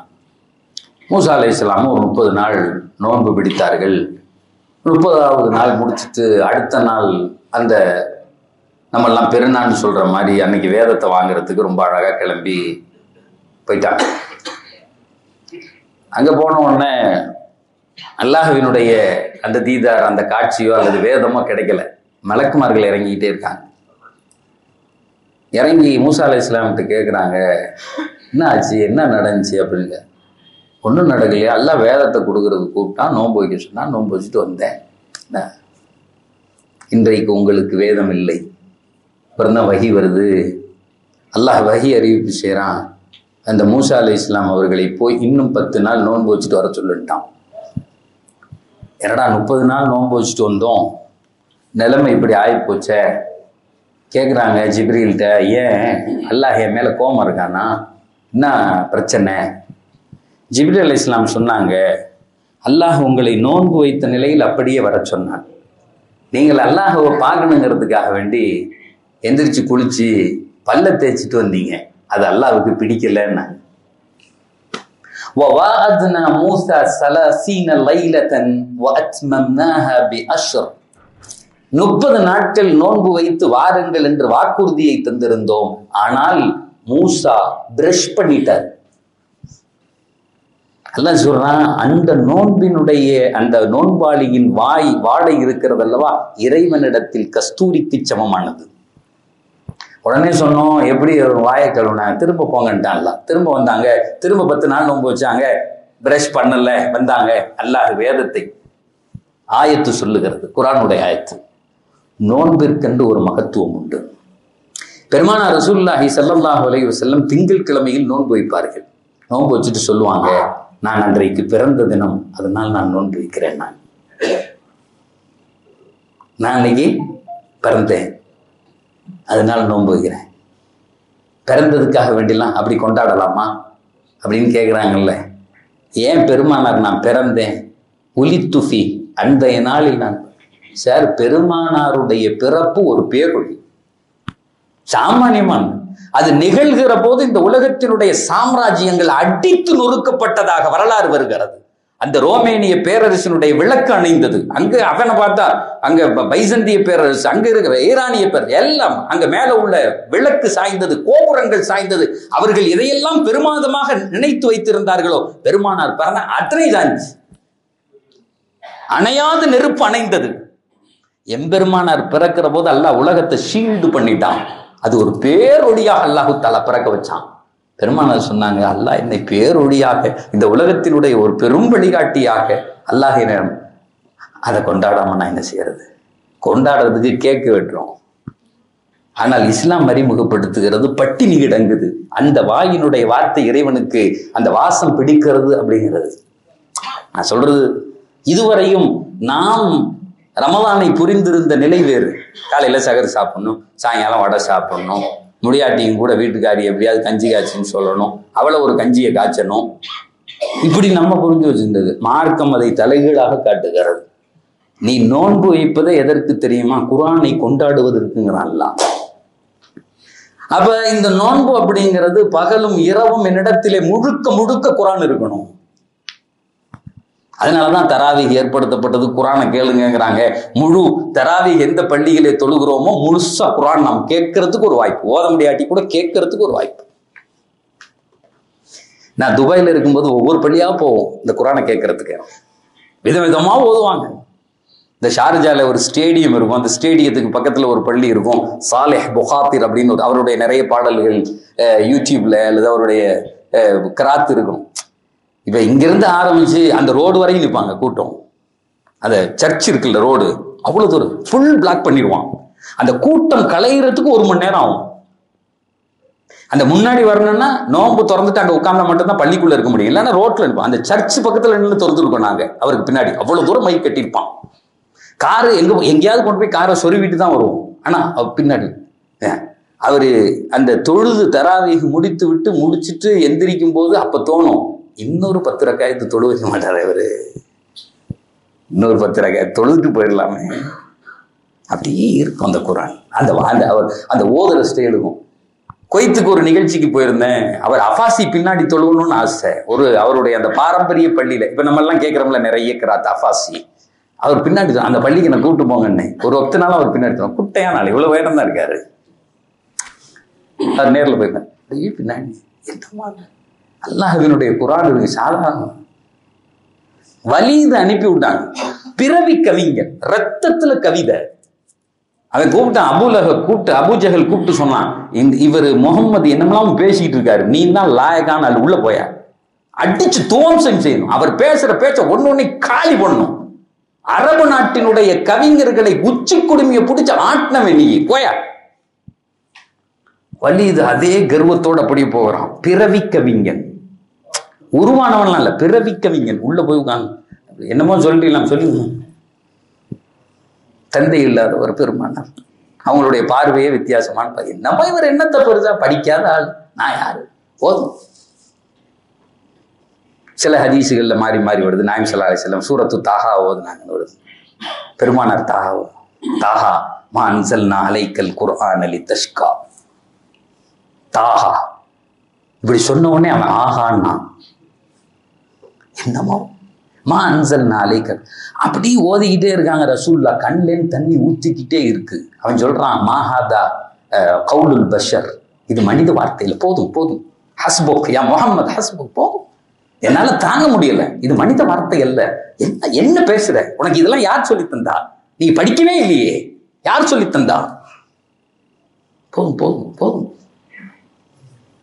அப்படின்ட்டு அப்படியே உட்காந்து அழுகுறான் குர்ஆனை கேட்டு. சார், அந்த உள்ளத்துக்கு கவிதைன்னா என்னன்னு தெரியும், அகமியம் தெரியும், புரிதல் இருந்தது, அறிதல் இருந்தது. மண்டிட்டாங்க. தலையை கீழே போட்டாங்க. நம்ம குர்ஆன் என்னன்னு புரியல, என்னமோன்னு பறக்கத்துக்கு வீட்டுல கொண்டு போய் வச்சுக்கிறது. இந்த உலகத்தினுடைய மஜ்ரத்தாரி வரலாற்றின் தலையெழுத்ததை மாற்றியது அல்லாஹ்வினுடைய இந்த நுபுவத்தினுடைய வார்த்தைகள், இந்த வேத வார்த்தைகள். சும்மா இல்லை, நம்ம கையில குடிக்கிறோம்னா அதுக்கு பயப்படணும், அதுக்கு எனக்கு தகுதி இருக்கான்னு பார்க்கணும். பேசி முடிச்சுட்டு வெளியே வந்துட்டான். அபூஜஹல் இருக்கானே, பயங்கரமான அறிவாளி, லீடர்லே பெரிய. அவனுக்கு பேரு Abul ஹிகம், the father of intellect அப்படின்னு அர்த்தம், இன்டலெக்சுவல்.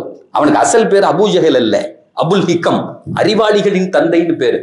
அப்படி அண்டால அப்படி வலியுது, இப்படி கிளம்பி வெளியே வர்றாரு. பார்த்த உடனே சொல்லிட்டான், பார்த்த உடனே சொன்னான், வலிது போன முகத்தோடு வரவில்லை, முகம் மாறி வருகிறார்னா.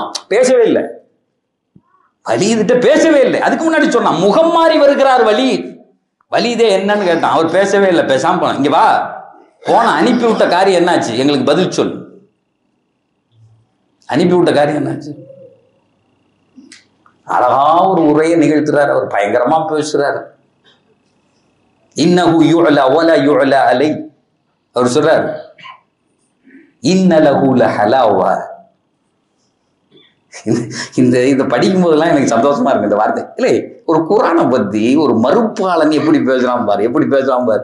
இன்னலஹு லஹலாவா, அது திருநெல்வேலி அல்வாடான்னா. ஹலாவா அப்படின்னு சொன்னா அல்வான்னு அர்த்தம். இன்னலஹு லஹலாவா, அந்த முகம்மது என்ன பேச்சு பேசிட்டார், என் உடம்பு முழுக்க அந்த வார்த்தை ஓடுகிறது. அவன் சொன்னான், என்னால் அதை இன்னும் கடந்து போக முடியல சார். ஒரு ஏதாவது ஒரு பெரிய ஒரு எக்ஸ்கர்ஷன், ஒரு ஊட்டியில அல்லது கொடைக்கானல் அப்படி போய் நின்றுட்டு ஒரு இடத்த என்ன என் வாழ்க்கையில நான் அப்படி சொல்லுவோம்ல, அப்படியே சொன்னான். இன்னலஹு லஹலாவா வ இன்ன அலைஹி லதலாவா. ஒரு தடவை கேட்டான்னா குப்புற விழுந்துருவான்டான்னா.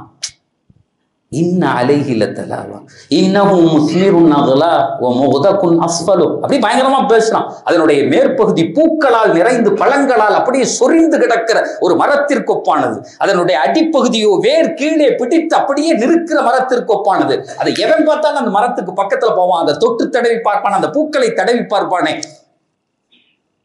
அவர் கடைசியா சொன்னான், இன்னஹு யுலா வலா யுலா அலை. அபுல் ஹக்கமே, அபு ஜஹ்லே, உனக்கு சொல்லிக் கொள்கிறேன், அவர் பேசிய வார்த்தைகள் தான் என்றைக்கும் மேலே போகுமே தவிர நீ என்ன வேலை செஞ்சாலும் நீ தான் கீழே போட்டு போயிட்டான். யார சொல்லலாம், எப்படி ஒரு வார்த்தை அல்லாஹ் எங்களுக்கு தந்திருக்கிறார். வரலாறில் எழுதுவார்கள், ஒரு இறைமறுப்பாளன் சொன்ன வார்த்தை. அப்ப அல்லாஹ் சொல்லுகிறான், இந்த வேதத்தை கொண்டாடணும்.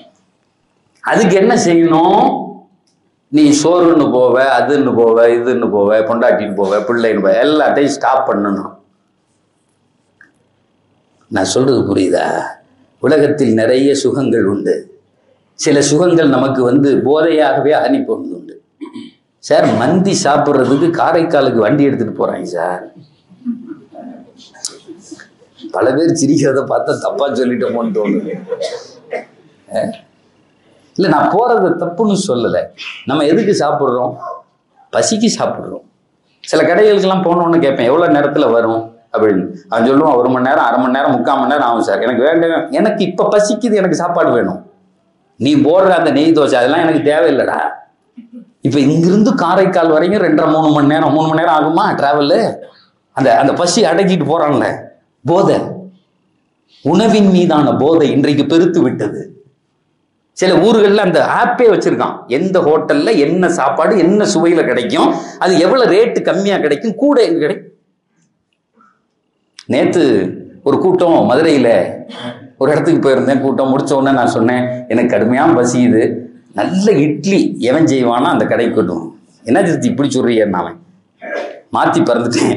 எனக்கு தயிர் சாப்பாடு, இட்லி, தோசை இப்படித்தான் பிடிக்குது, என்ன செய்யறதுன்னு. நல்ல கடைக்கு கூப்பிட்டு போயாங்க, கொஞ்சம் கோச்சிக்காதீங்க அப்படின்னா. சரி சொல்லுன்னேன்.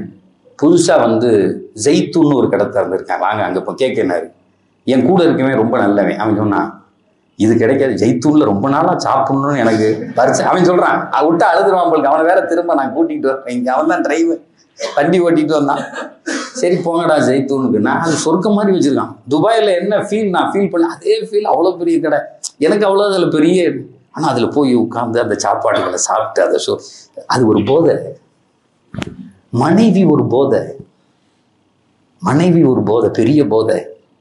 எல்லாம் சொல்றான், எல்லாம் பக்கத்தில் இருக்கும். அத்தனை உணர்வுகளையும் நிப்பாட்டிட்டு உன் உணர்வு முழுக்க குர்ஆனில் இருக்குதுங்க. நான் சொல்றது புரியுதா சார்? எதுக்கு கட் பண்றது? அதெல்லாம் அதையும் அனுபவிச்சுக்கிட்டு நீ இதை அனுபவிக்க முடியாதுறாங்கறான்ல. குர்ஆன் கொண்டாடப்பட வேண்டியது இந்த மாசத்துல இறங்குச்சு, இந்த மாசம் கொண்டாடப்பட வேண்டியது குர்ஆன். இந்த மாசத்துல தான் நீங்க கொண்டாடணும். எல்லாத்தையும் ஸ்டாப் பண்றேன்.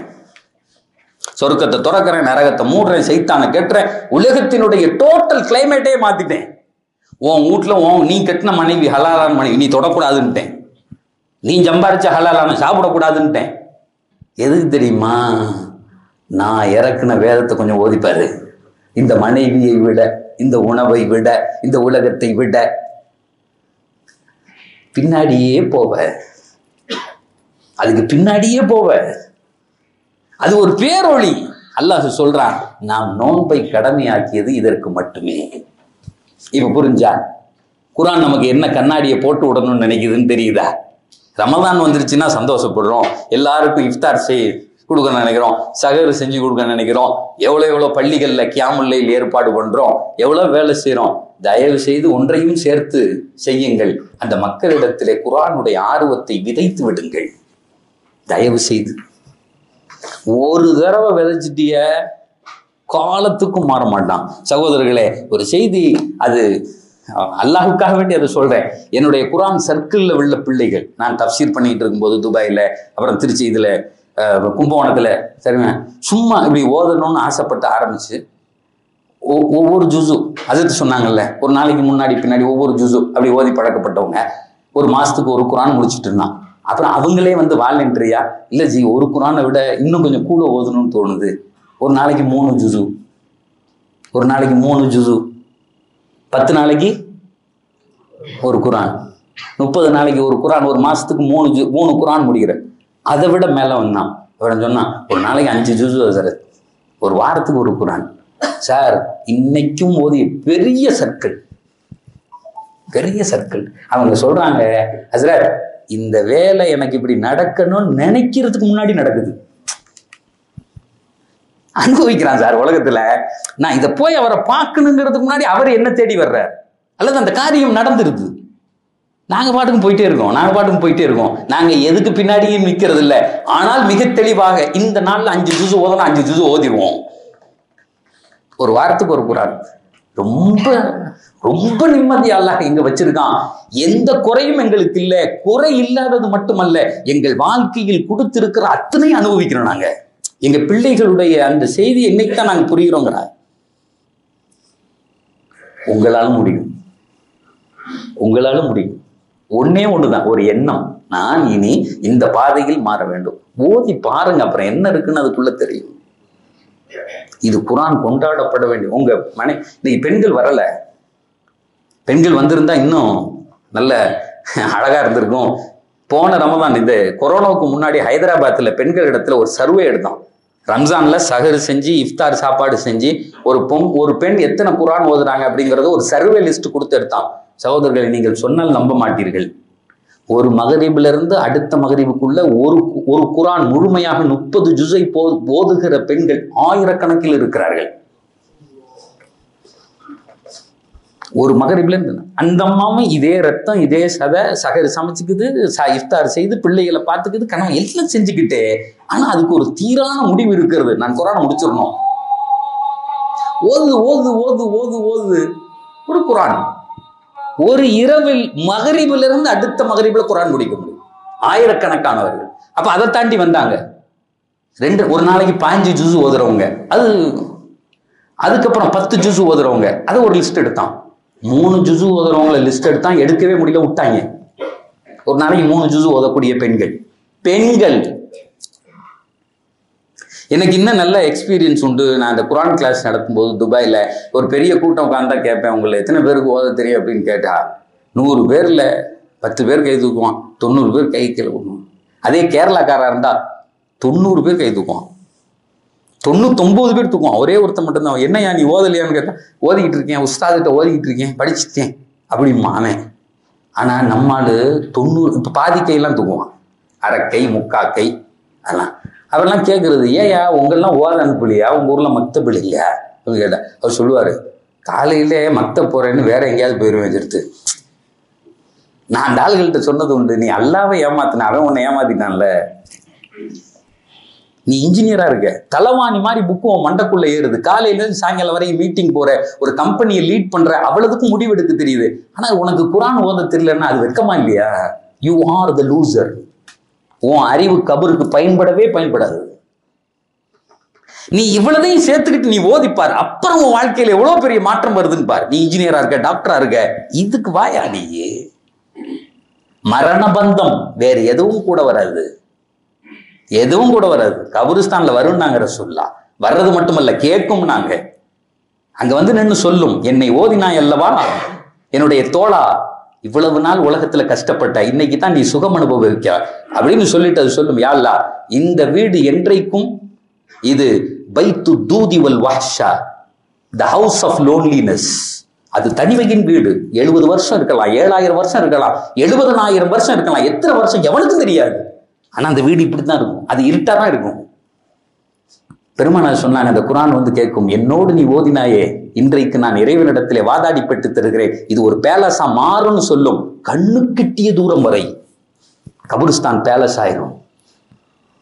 பொய் அல்ல, எங்க நபி சொன்னது.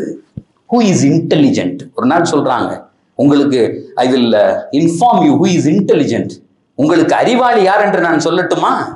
அல் கையிசு மன் தான நஃப்ஸஹு வ அமில லிமா பஅதல் மௌத். கபரை ரெடி பண்றவன் தான்டா அறிவாளியே. நீ உலகத்துல பென்ஸ்ல போ, BMW 5000 ஸ்கொயர் ஃபீட்ல வாழு, ஏசிய போ, எப்படியும் வாழு. ஆனா நீ அறிவாளி யார் தெரியுமா? கபருக்குள்ள போய் இருட்டுல படுக்க கூடாதுன்னு நினைக்கிறவன். நீ பென்ஸ்லயும் போகணும், கபரையும் ரெடி பண்ணணும், அவன் தானே அறிவாளி. இந்த உலகத்துல BMW போயாச்சு, படுத்தாச்சு, எல்லாம் பண்ணியாச்சு, அங்க இருட்டுல கொண்டு போய் போட்டாங்க, அங்க வேக்குது.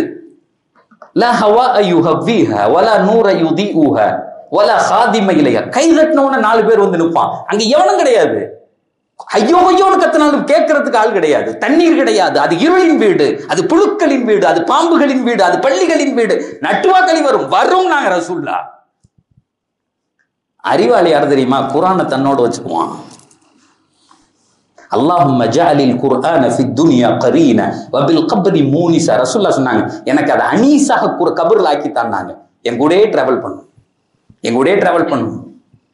அந்த வீட்டை பேலஸ் ஆக்கி தரும், எனக்கு தண்ணீர் தரும், எனக்கு ஏசி தரும், என்னோடு பேசும். கபருடைய வாழ்க்கை ஒரு ஒரு ஒரு ஒண்டர்ஃபுல் வாழ்க்கையா மாறணும்னா வேற எதுவுமே தேவையில்லை, குர்ஆன் மட்டும் போதும். அது சொல்லும், கியாமத்து நாள் வரை உன்னோடு பேசி கொண்டிருப்பேன் தோழா. நீ தூங்குனா தூங்குனா என்னோட பேசலாம். உருவம் கொடுக்கப்படும் குர்ஆனுக்கு.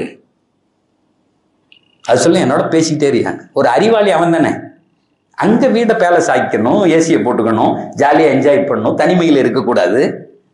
கியாமத்தில் எழுப்பப்பட்டவுடன் சொல்லும், மனைவி வரமாட்டாள், தந்தை வரமாட்டாள், தாய் வர, எந்த பிள்ளைகளுக்காக வேண்டி உங்கள் வாழ்க்கையை இளமையை அர்ப்பணித்தீர்களோ வராது. ஆனா குர்ஆன் வந்து நிற்கும், நின்று சொல்லும், இன்றைக்கு தான் தி டே ஆஃப் ஜட்ஜ்மெண்ட், முடிவுகள் எழுதப்படுகிற நாள். என் தோழா, என்னை இந்த உலகத்தில் தொட்டு தடவி தூக்கி திரிந்தாயே, நான் அல்லாஹ்வினிடத்திலே வாதாடுவேன். பெருமானார் சொல்றாங்க, ஷாஃபிஉன் முஷஃபா. அல்லாஹ்ட்ட போய் நிற்க, அல்லாஹ் இவன் என்ன ஓதுனான், இவன் தவறு செய்திருக்கலாம், அவன் தவற மன்னி, நான் இவனை மன்னித்து சொர்க்கம் போகிற வரை விடமாட்டேன்னு பேசும். கையை பிடிச்சு கூப்பிட்டு போயும்பியா? யாரா அறிவாளி? பென்சில போகணும், உள்ள குர்ஆன் ஓதணும். சார் வாழணும், மார்க்கம் வாழ வேண்டாம்லாம் சொல்லல, நல்லா வாழணும், அறிவாளியா வாழ்ந்துட்டு போயிடணும். அங்க சொர்க்கத்துக்கு கூட்டு போனோம்னு அங்க சொல்லும், அல்லாஹ் சொல்லுவான், இந்த உலகத்தில் சொர்க்கத்தில் அமல்கள் என்பதே கிடையாது, அமல்கள்லாம் முடிஞ்சு போச்சு, இனி அமல் நீ செய்ய முடியாது. ஆனால் ஒன்று உண்டு, ஆனால் ஒன்று என்ன தெரியுமா? அது ரத்தில் ஒருத்தகை, நீ ஓத ஓத உன்னுடைய தரஜாக்கள் ஏறிக்கொண்டே இருக்கும். கமா குன்த துரத்தில் ஃபித் துன்யா, ஹதீஸ்ல வருது, பெருமானார் சொல்லுகிறார்கள், பொய்யல்ல. கமா குன்த துரத்தில் ஃபித் துன்யா ரத்தில் இன்ன ஆகிர மன்சிலதக ஃபில் ஜன்னah ஆகிரு ஆயத்தின் தக்ரஉஹா. உன்னுடைய கடைசி மன்சில் சுருக்கத்தில் எது தெரியுமா? நீ ஓதுகிற கடைசி ஆயத்து. நாங்க ரசூலுல்லாஹ் அங்க வந்து நின்று குர்ஆன் சொல்லும், இந்த உலகத்தில் என்னை தொட்டு தடவி ஓதினாயே, அல்லாஹ் இன்றைக்கு சொல்லுகிறான், அமல்கள் கிடையாது, தரஜாக்கள் உண்டு, நான் உன்னோடு இருக்கிறேன். தொடர்ந்து காமிக்கும். ஓதுறா என்ன, ஓதுறா என்ன? நீ ஓது. 6000 சொச்சம் ஆயத்தையும் அவர் அப்படியே பார்த்து ஓதுவார், பார்த்து ஓதுவார். கடைசி ஆயத்து முடிக்கும் போது அவருடைய தரஜாவுக்கும் நபிமார்களுடைய தரஜாவுக்கும் கொஞ்சம் வித்தியாசத்தில் வந்து நிற்பார். What a beautiful life. நான் சொல்றது அது உள்வாங்க முடியல சார். நான் உணர்ந்து சொல்லுகிறேன், நான் அனுபவிப்பதை சொல்லுகிறேன். ஏதோ போற போக்கில் கூப்பிட்டாங்கன்னு வந்து பேசுறதுக்கெல்லாம் வரல. இது கேட்டதற்கு அப்புறம் உன் வாழ்க்கை மாற வேண்டும் என்ற எண்ணத்தில் சொல்லுகிறேன். என் இறைவனுக்காக வேண்டி சொல்லுகிறேன். அவன் உங்களையும் என்னையும் பொருந்திக் கொள்ள வேண்டும் என்று சொல்லுகிறேன். உங்கள் கபறுகள் வெளிச்சம் பெற வேண்டும் என்பதற்காக வேண்டி சொல்லுகிறேன். போற போக்கெல்லாம் சொல்லல. நீ என் கூட வரணும், என் கையை பிடிச்சுக்கணும், அப்படி கூட்டிட்டு போறேங்கிறேன். அப்போ 2வது செய்தியாக குர்ஆன் கொண்டாடப்பட வேண்டும். அது எப்படி அப்படிங்கிறதெல்லாம் தெரியாது. உங்க ஸ்டேட்டஸ்ல இருந்து குர்ஆன் படிக்க தெரியலையா, தயவு செய்து அதற்காக வேண்டி நேரம் எடுங்கள். குர்ஆனை ஓத கத்துக்குங்க. நேரடியான பாஷையில் ஓதுங்கள். அது ஓத தெரியல, ஒருத்தர் ரொம்ப வயசாயிருச்சு, அதுக்கும் நம்ம மார்க்கம் வழிகாட்டுது. குர்ஆனை திறந்து வச்சுக்கோங்க, அந்த ஆயத்து மேல கை வைங்க, இது என் இறைவனின் வார்த்தை, இது சத்தியம்னு சொல்லுங்க. ஒருவேளை அல்லாஹ் ஓதிய நன்மையை தரலாம். ஒரு சஹாபியை பார்த்து பெருமானார் அதிம் நபரக ஃபில் முஸ்ஹஃப். ஒரு சஹாபியை பார்த்து பெருமானார் சொன்னார், அதிகபட்சமாக உன் பார்வை குர்ஆனின் மீதே இருக்கட்டும். ஏன் தெரியுமா? 3 விஷயங்களை பார்த்தாலே இந்த உலகத்தில் நன்மை. அதில் காபா ஒன்று, பெற்றோர்கள் ஒன்று, 3வது குர்ஆன். பார்த்தால் நன்மை. காபத்துல்லாவுக்கு போகணும்னா போகணும், அம்மா பாப்பாவை பார்க்கணும்னா பார்க்கணும். குர்ஆன் எந்த நேரமும் கையில இருக்கக்கூடியது.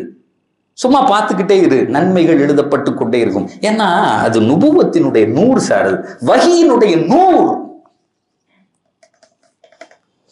சரி, இது இந்த இது நான் பேசிக்கிட்டே இருப்பேன். இதை விட்டா ஒரு நல்ல ஒரு டீயை போட்டு, எனக்கு டீ கூட தரல இந்த ஆளுங்க, நல்ல டீயை கேத்தல்ல போட்டு வச்சுக்கிட்டு சுபு பார்க்க சொல்றது வரையும் பேசினா. இப்ப ஆஜியார் கூட சொன்னார், எவ்வளவு நேரம் பேசினா, சுபு 5, நான் 5:10 அது வரையும் பேசலாம். நிறைய மறந்துடுவான் சார். நான் சொல்றது அது ஹதீஸினுடைய அர்த்தம் புரியுதா? நம்மளால அதை வேற மாதிரி விளங்கிட்டான். டெய்லி பிரியாணியை போடுறாங்கிறானே. எங்க ஏரியாலாம் வந்து அந்த என்ன கோழி, வான்கோழி பிரியாணி கீழ் வெட்டி நிக்கிறான் சார். ஒருத்தர் சொல்றாரு, சார் இது வந்தாதான் சார் ரம்ஜான் மாதிரியே இருக்கு. அப்படி ஒரு கூட்டமா லைட்ட கிட்ட போட்டு பிரியாணி அந்த வாசனை அடிச்ச உடனேதான். ஆனா அங்க பெருமானார் சொல்ற நோக்கமே வேற. அடே நீ அந்த குர்ஆன்ல தெளிச்சிட்டேன்னா சகர் கூட சாப்பிட மாட்டேறா, அதை கேட்டுக்கிட்டே அப்படி சுபுகு வந்துடும். கொஞ்சமா சாப்பிட்டுக்க, உன் உடம்பு கெட்டு போக கூடாது, கொஞ்சம் சாப்பிடு, கொஞ்சமா சாப்பிடுப்பாங்கிறத மாற்றி விளங்கிக்கிட்டமே. இப்ப அல்லாஹ் இந்த 5 ஆயத்துல எப்படியே பேசிட்டே வரும்போது 3 ஆயத்து ஒண்ணு சொல்லிட்டு நடுவுல ஒண்ணு கொண்டு வந்து சொருகுறான் சார். ஒரு ஜாம் மாதிரி, இந்த பன்னுல ஜாம் சொருவோம்ல, அதே மாதிரி ஒண்ணு சொல்லிட்டு அடுத்த நோம்பை பத்தி பேசிட்டு அடுத்து கடந்து போயிடுறான். அந்த ஜாமு தான் முக்கியமான ஆயத்து, முக்கியமான செய்தி. இந்த ரமலானுக்கு நம்ம படிக்க வேண்டிய செய்தியில முக்கியமான செய்தி அந்த ஜாம். அந்த உள்ள தடவுற அந்த 2 பல்லுக்கு நடுவுல தடவுற ஜாம் இருக்குல்ல, அதுதான். அது என்னன்னு நல்லா சொல்றான், இதா சாலக்க இபாதி, இதா சாலக்க இபாதி.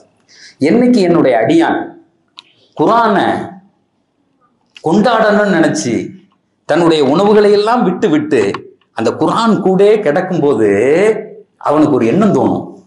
குர்ஆன் சொல்லுது, அவனுக்கு ஒரு எண்ணம் தோணும், இந்த குர்ஆனே இவ்வளவு அழகா இருக்க, இதை இறக்குன எங்க ரப்பு எப்படி இருப்பான் அப்படின்னு தோணும். எப்படி தோணும்?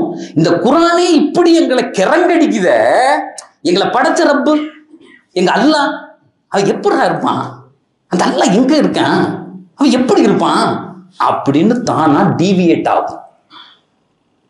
அப்ப நபிய உங்களிடத்துல வருவாங்க, வந்து கேட்பாங்க, இதா சாலக இபாதி அன்னி, யார சொல்லா எங்க அல்லாஹ் பத்தி கொஞ்சம் சொல்லுங்களேன் அப்படின்னு கேட்பாங்க. நான் சொல்றது விளங்குத? இந்த எண்ணம் வரும். இது ரிசல்ட் ஓரியன்டட், இது ரிசல்ட் ஓரியன்டட். இந்த எண்ணம் வரும் என்றைக்கு முழுமையாக ரமதானை அனுபவிக்கிறோமோ குர்ஆனின் வழியாக, உடனே கேட்பான் எங்க அல்லாஹ் எங்கதான் இருப்பான்னு கேட்பான். இதை சாலக்கு உடனே அல்ல. இதை ஏன் இதை சொல்றேன் அப்படின்னு சொன்னா, 5 ஆயத்து நோம்பை பத்தி 3 ஆயத்தை விட்டுட்டு 4வது ஆயத்து இது, 5வது ஆயத்து வேற சட்டங்கள் சொல்லிட்டு போயிட்டே இருக்கு. அப்ப இதுக்கு விளக்கம் எழுதுகிற பெருமக்கள் எழுதுகிறார்கள், ஏதோ ஒன்னை அல்லாஹ் இதற்குள்ளே மறைத்து வைத்திருக்கிறார். சொல்லிட்டு சொல்றாங்க, இது அசாலக்க இபாதி அன்னி, என்னை பற்றி என்னுடைய அடியார்கள் நபியை உன்னிடத்திலே வந்து கேட்பார்கள். இது மாதிரி நிறைய குர்ஆன் பேசும். ஹைவை பத்தி கேட்டாங்க, ரூஹை பத்தி கேட்டாங்க, அதை பத்தி கேட்டாங்க, பிறையை பத்தி கேட்டாங்க. அப்படி சொல்லிட்டு அல்லாஹ் சொல்லுவா, நீங்க சொல்லுங்க நபியே, பிறைனா இதுன்னு சொல்லுங்க, ஹைதுனா இதுன்னு சொல்லுங்க, இதுன்னா இதுன்னு சொல்லுங்க. ஆனா இந்த ஆயத்துல மட்டும் அல்லாஹ் என்ன தெரியுமா செய்யறான்? இதா சஅலக இபாதி அன்னி, நபியே என்னை பற்றி உங்களிடத்தில் கேட்பார்கள். டக்குன்னு நபியினுடைய வாயை பொத்திட்டான். டக்குன்னு நபியினுடைய வாயை பொத்திட்டான். நீங்க பதில் சொல்ல வேணாம், நான் சொல்றேன் பாரு. இன்னி கரீப். நபி சொல்ற அளவுக்கு கூட லேட் இல்ல. I am very near to you. நான் ரொம்ப பக்கத்துல இருக்கேன். அடியானே, இந்த சூழல் வரும்போது உன் மனம் அதை நோக்கி திரும்பும். இதா சாலக இபாதி அன்னி ஃபஇன்னி கரீப் ஃபஇன்னி கரீப் ஃபஇன்னி கரீப். எந்த அல்லாஹ் வானத்துல இருக்கானோ நம்ம சிரமத்தை இவன் நீக்குவானோ இல்லையே, எப்படி கூப்பிடுறது, அல்லாஹ் எங்க இருக்கான் எப்படி அப்படின்னு பேசிட்டு இருக்கிய. நான் ரொம்ப பக்கத்துல இருக்கேன்டா. சரி, நான் இருக்கேங்கிறத நீ தெரிஞ்சுக்கணுமா? அல்லாஹ் இருக்கான் அல்லாஹ் இருக்கான்னு உலகத்துல எல்லாருமே சொல்றாங்கல்ல, இருக்கேங்கிறது தெரிஞ்சுக்கணுமா? ஃபஇன்னி கரீப் உஜீபு தஅவத தாஇ இதா தான். என்னை கூப்பிட்டால் நான் பதில் சொல்வேன், நீ கூப்பிட்டு பாருங்கறான். நான் சொல்றது புரியுத? அவர்கிட்ட சொல்லி அஜர்த்திட்ட சொல்லி அங்க சொல்லி இங்க சொல்லி அப்ளிகேஷனே தேவையில்லை. நீ நடுக்காட்டுலனாலும் அங்க நின்று எல்லா அப்படின்னு கூப்பிட்டு பாரு, உடனே நான் பதில் சொல்லுவேன்.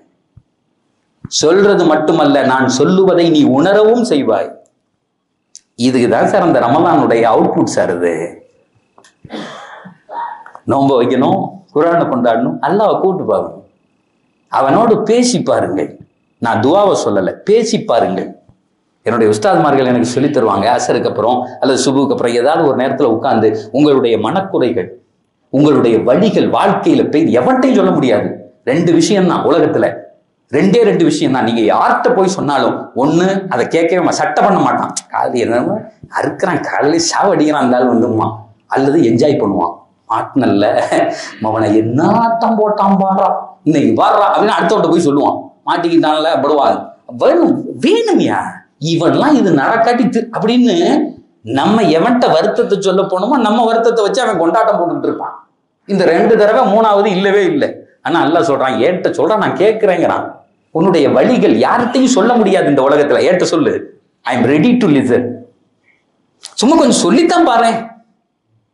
ஒரு நாளைக்கு பள்ளியாசல்ல வந்து உட்கார்ந்து, யாரெல்லாம் என் வாழ்க்கையில என்ன இதெல்லாம், என்னுடைய வழிகள், சிரமங்கள், பெயின்கள் கொட்டு, என்னுடைய சந்தோஷங்கள், நீ என் வாழ்க்கையில் வைத்திருக்கிற அழகுகள், என்னை வைத்து அழகு பார்க்கிற இடங்கள் சொல்லு.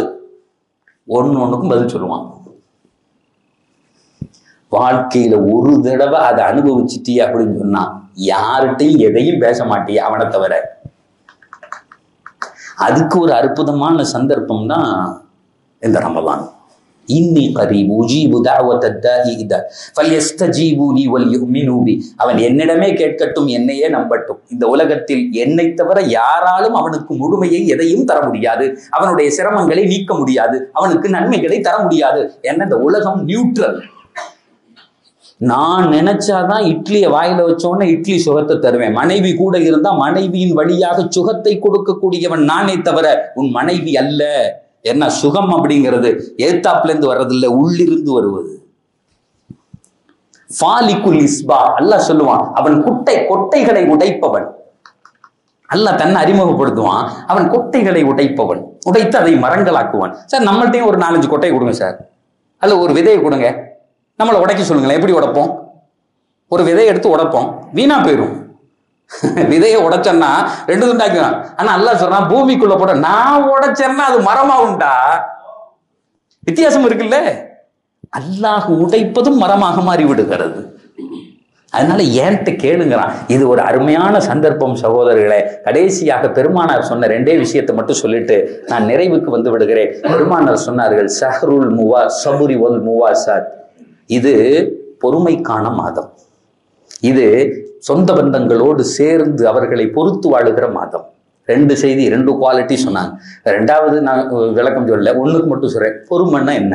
நான் அடிக்கடி எல்லா இடத்துலையும் இதை பேசிக்கிட்டு இருக்கேன், யூடியூப்ல அதை எடுத்து போட்டுக்கிட்டு இருக்காங்க. பொறுமைன்னா நம்ம ஒன்று விளங்கி வச்சிருக்கோம், யாராவது அடிச்சா வாங்கிக்கிறது, அல்ல அமைதியா இருக்கிறது, யாராவது திட்டினா ஏத்துக்கிறது. அதுக்கு பேரெல்லாம் பொறுமை இல்லை சார், அதுக்கு பேரெல்லாம் பொறுமை இல்லை. பொறுமைன்னா என்னன்னு தெரியுமா? ஒத்த வார்த்தையில சொல்றேன், பொறுமை அப்படின்னு சொன்னா நம் மார்க்கம் பெருமானார் நமக்கு சொல்லி தருகிற செய்தி என்ன தெரியுமா? தேங்காய் மரத்தை நம்ம நட்டு வச்சோம் அப்படின்னு சொன்னா அது எப்ப காய் காய்க்கும்? 5 வருஷம் ஆகும். வாழை மரத்தை நட்டு வச்சோம்னா அது எப்ப நமக்கு வாழைக்காயை தரும்? 1 மாசம் ஆகுமா? 2 மாசம் ஆகுமா? ஒண்ணுக்கு டியூரேஷன்ஸ் உண்டு. ஒரு மாமரம் வச்சோம்னா ஒரு பெண்ணு குழந்தை உண்டாயிருக்கா 10 மாசம். இந்த மாப்பிள்ளை சொல்றான், டேய் குழந்தை உண்டாயிட்டா அப்படின்னு சொல்லிட்டு சொல்றாங்க. உடனே அவன் சொல்றான், நான் ஜிம்முக்கெல்லாம் போயிருக்கேன், 6 பேக்கோட இருக்கேங்கிறான். இந்த 6 இன்னைக்கு எங்க பசங்களுக்கு அதுதானே 6 பேக்கோட இருக்கேன். என் பொண்டாட்டி அடுத்த மாசமே பிள்ளைய பெக்கணும். கூப்பிடுறான் அவன் மாமனார, யோ நான் ஜிம்முக்கு போயிட்டு வந்தவன், லிஃப்ட்லாம் அடிப்பேன், உன் புள்ள அடுத்த மாசம் மட்டும் பிள்ளைய பெக்கல, அடே இந்த மாசம் தானடா டாக்டர் கருவேன்னு. அதெல்லாம் எனக்கு தெரியாது. ஏங்க என்ன செய்வேன், என்னடா லூசா பிடிச்சி இவனுக்கு, எதா இருந்தாலும் 10 மாசம் பொறுக்கணும், அப்படித்தானே? 10 மாசம் பொறுக்கணும், அப்படிதான் புள்ள வரும். இடையில வலிக்கும். அந்த அம்மா வந்து சொல்லும், வாப்பா வீட்டுல போய், வாப்பா எனக்கு வலி தாங்க முடியல வாப்பா, புள்ள மிதிக்குதுன்னு. வாப்பா என்ன செய்வாரு, இல்ல என் பிள்ளைக்கு வலிக்குது, ஏமா டாக்டரை கூப்பிட்டு எடுத்துருவோமா அப்படியா சொல்லுவாரு. சிரிப்பாரு, வலிக்குமா பொறுத்துக்கணும் சொல்லுவாரா இல்லையா? உம்மாட்ட சொன்னோம்னா அது சொல்லும், 3வது மாசம் அப்படித்தான் இருக்கும், 4வது மாசம் சரியா போயிருப்பாங்க. சார் நான் சொல்றது விளங்குதா என்னன்னு? யாரும் என் பிள்ளைக்கு வலிக்குதுன்னு கையை விட்டு வெளியே எடுக்கிறதோ இல்ல டாக்டரை கூப்பிட்டு வரதோ இல்ல, 10 மாசம் பொறுப்பான். சரி, நமக்கு எதெல்லாம் தெரிகிறதோ புள்ள 10 மாசம் கழிச்சு வரும். தென்னை மரம் 5 வருஷம் கழிச்சு தேங்காய் காய்க்கும், மாமரம் 5 வருஷம் கழிச்சு காய்க்கும். அதே மாதிரி வந்து வாழைப்பழம் அது ஒரு மாசம் 6 மாசத்துல காய்க்கும். இதெல்லாம் தெரிஞ்சு வச்சிருக்கோம், பொறுத்துக்கிட்டு இருக்கோம், அப்படித்தானே? பெருமானார் சொன்னாங்க, சபுர்னா என்ன தெரியுமா, நீ தெரியாத விஷயத்தில் பொறுப்பதுன்னாங்க. நான் சொல்றது புரியுத? இது 1 வருஷம் கழிச்சு வருங்க, 10 மாசம் கழிச்சு வருவன பொறுக்கிறல்ல, அதை கொண்டாடுறல்ல, அந்த அம்மாவுக்கு வலிக்கிறத நீ சிரிக்கிறல்ல. பெருமானார் சொன்னாங்க, சபுர் அப்படின்னா என்ன அர்த்தம் தெரியுமா, சிஸ்டத்தோடு பொருந்தி போவதுன்னாங்க. உனக்கு எதுக்கெல்லாம் டியூரேஷன் தெரியலையோ, காலம் வரலன்னு சந்தோஷமா இருக்கணும். என் நல்லா நிகழ்த்தி காமிப்பான், அதுக்கு பேர் தான் சபுர். ஐயோ அடிக்கிறானே, ஐயோ உதைக்கிறானே, என்ன செய்யறது, அல்லாஹ்வுக்கு காமினா அப்படி பொறுத்துக்கிறதுக்கு பேர் பொறுமையே கிடையாது, அது பிராடுத்தனம். இந்த மாசம் அதை சொல்லி தருனாங்க எம்பெருமானார் ரசூலுல்லாஹி ஸல்லல்லாஹு அலைஹி வஸல்லம். சபுரை சொல்லி தருகிற மாதம். நீங்க ரொம்ப இலகுவா அதை படிச்சுட்டு உங்க வாழ்க்கையில மீதி 11 மாசம் அதை அப்ளை பண்ணி பார்க்கலாம். சகோதரர்களே, இப்ப இந்த கான்செப்ட்ல தான் இன்னும் இதை தாண்டி செய்திகள் நிறைய இருக்கு. ஒரு முதல் புரிதலுக்காக வேண்டி நான் சொல்லுகிறேன், இது உங்களுக்கு இப்போதைக்கு போதும். இந்த ரமலானை இதுவரையும் நாம் பார்த்த பார்வைகளை விட்டு கொஞ்சம் மாத்தி நான் ஏற்கனவே சொல்லியிருப்பேன் பல தடவை, ஒரு 2வது 3வது தராவிக்கு துபாயில வெளியே போய் சும்மா தொழுவோம். எங்கேயாவது ஒரு 50 கிலோமீட்டருக்கு வண்டி எடுத்துட்டு போவோம். அப்படி தொழுகிறதுல எங்களுக்கு ஒரு ஜாலியா இருக்கும். நல்லா புகூர் போட்டிருப்பான், கீழே இதே மாதிரி கார்பெட் இருக்கும். அந்த பள்ளிகள்ல அரபுகள் வீடுகள் இருக்கக்கூடிய பகுதிக்கு ஒரு நாள் அப்படி போய் ரமதானுடைய முதல் வாரம் ஜும்மால நிற்கிறோம். அவர் அசத் எல்லாத்தையும் பேசி முடிச்சுட்டு 2வது குத்துபால ஏறி நின்று 2வது குத்துபா முடிச்சுட்டு துவா ஓதுறதுக்கு முன்னாடி ஒரு செய்தியை சொல்றாரு.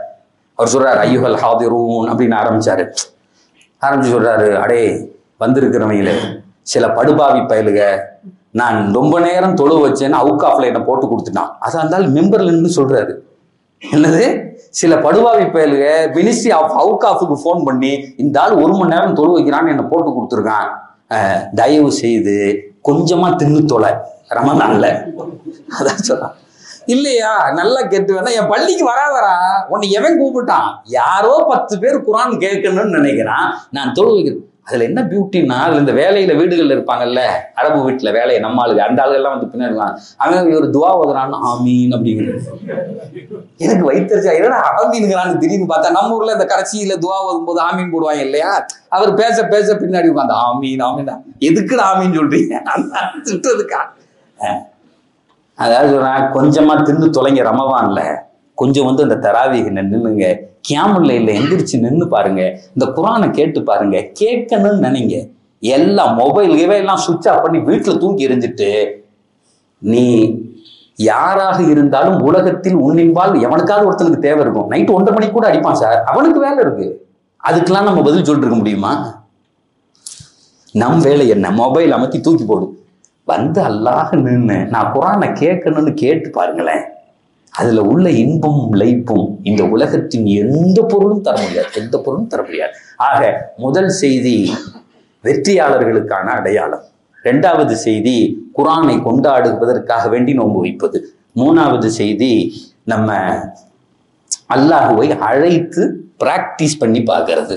4வது செய்தி சபுராக இருந்து பார்க்கறது. இந்த 4 செய்தியையும் இந்த ரமலான் நமக்கு கற்றுத்தந்து விட்டால் நம்மை தவிர வெற்றியாளர்கள் முத்தகீன்கள் வேறு யாரும் இருக்க முடியாது. அல்லாஹ் நம் அத்தனை பேருக்கும் இந்த பயானை கேட்க இருக்கிற உலகத்தில் கேட்காதவர்களுக்கும் அல்லாஹ் இந்த பாக்கியத்தை தந்தருள் புரிவானாக. என்னை அழைத்து பேச வைத்த நிர்வாகத்துக்கு அது வாட்டுக்கு நேரம் போயிட்டே இருக்கு, இருந்தாலும் நேரத்தை கொடுத்துட்டாங்க. எங்க ஹஜரத்துக்கு இங்க இவ்வளவு நேரம் அமைதியா உட்காந்து எந்திரிச்சு போவாம தெரியாது. சில பேர் அவர் தாவூத் பாய் வேற வெளியே போயிடுவாங்க, பாய் போவாது. ஏன் போறாங்க? அவங்களுக்கும் தேவை வரும்போது எப்படி சார் விட்டுட்டு போவான்? எனக்கான வாழ்க்கை மாற்றம் நிகழும் என்று தெரிந்தால் எல்லாத்தையும் தூக்கி போட்டு அதுக்கு பிள்ளைகள் கூட அதற்கு பின்னாடி போகுதுங்க. அல்லாஹ் புரிகிற வாக்கியத்தை தருவானாக. வாசிர் தாவானா அனில் அல்ஹம்துலில்லாஹி ரப்பில் ஆலமீன். அஸ்ஸலாமு அலைக்கும் வரஹ்மத்துல்லாஹி வபரகாத்துஹு.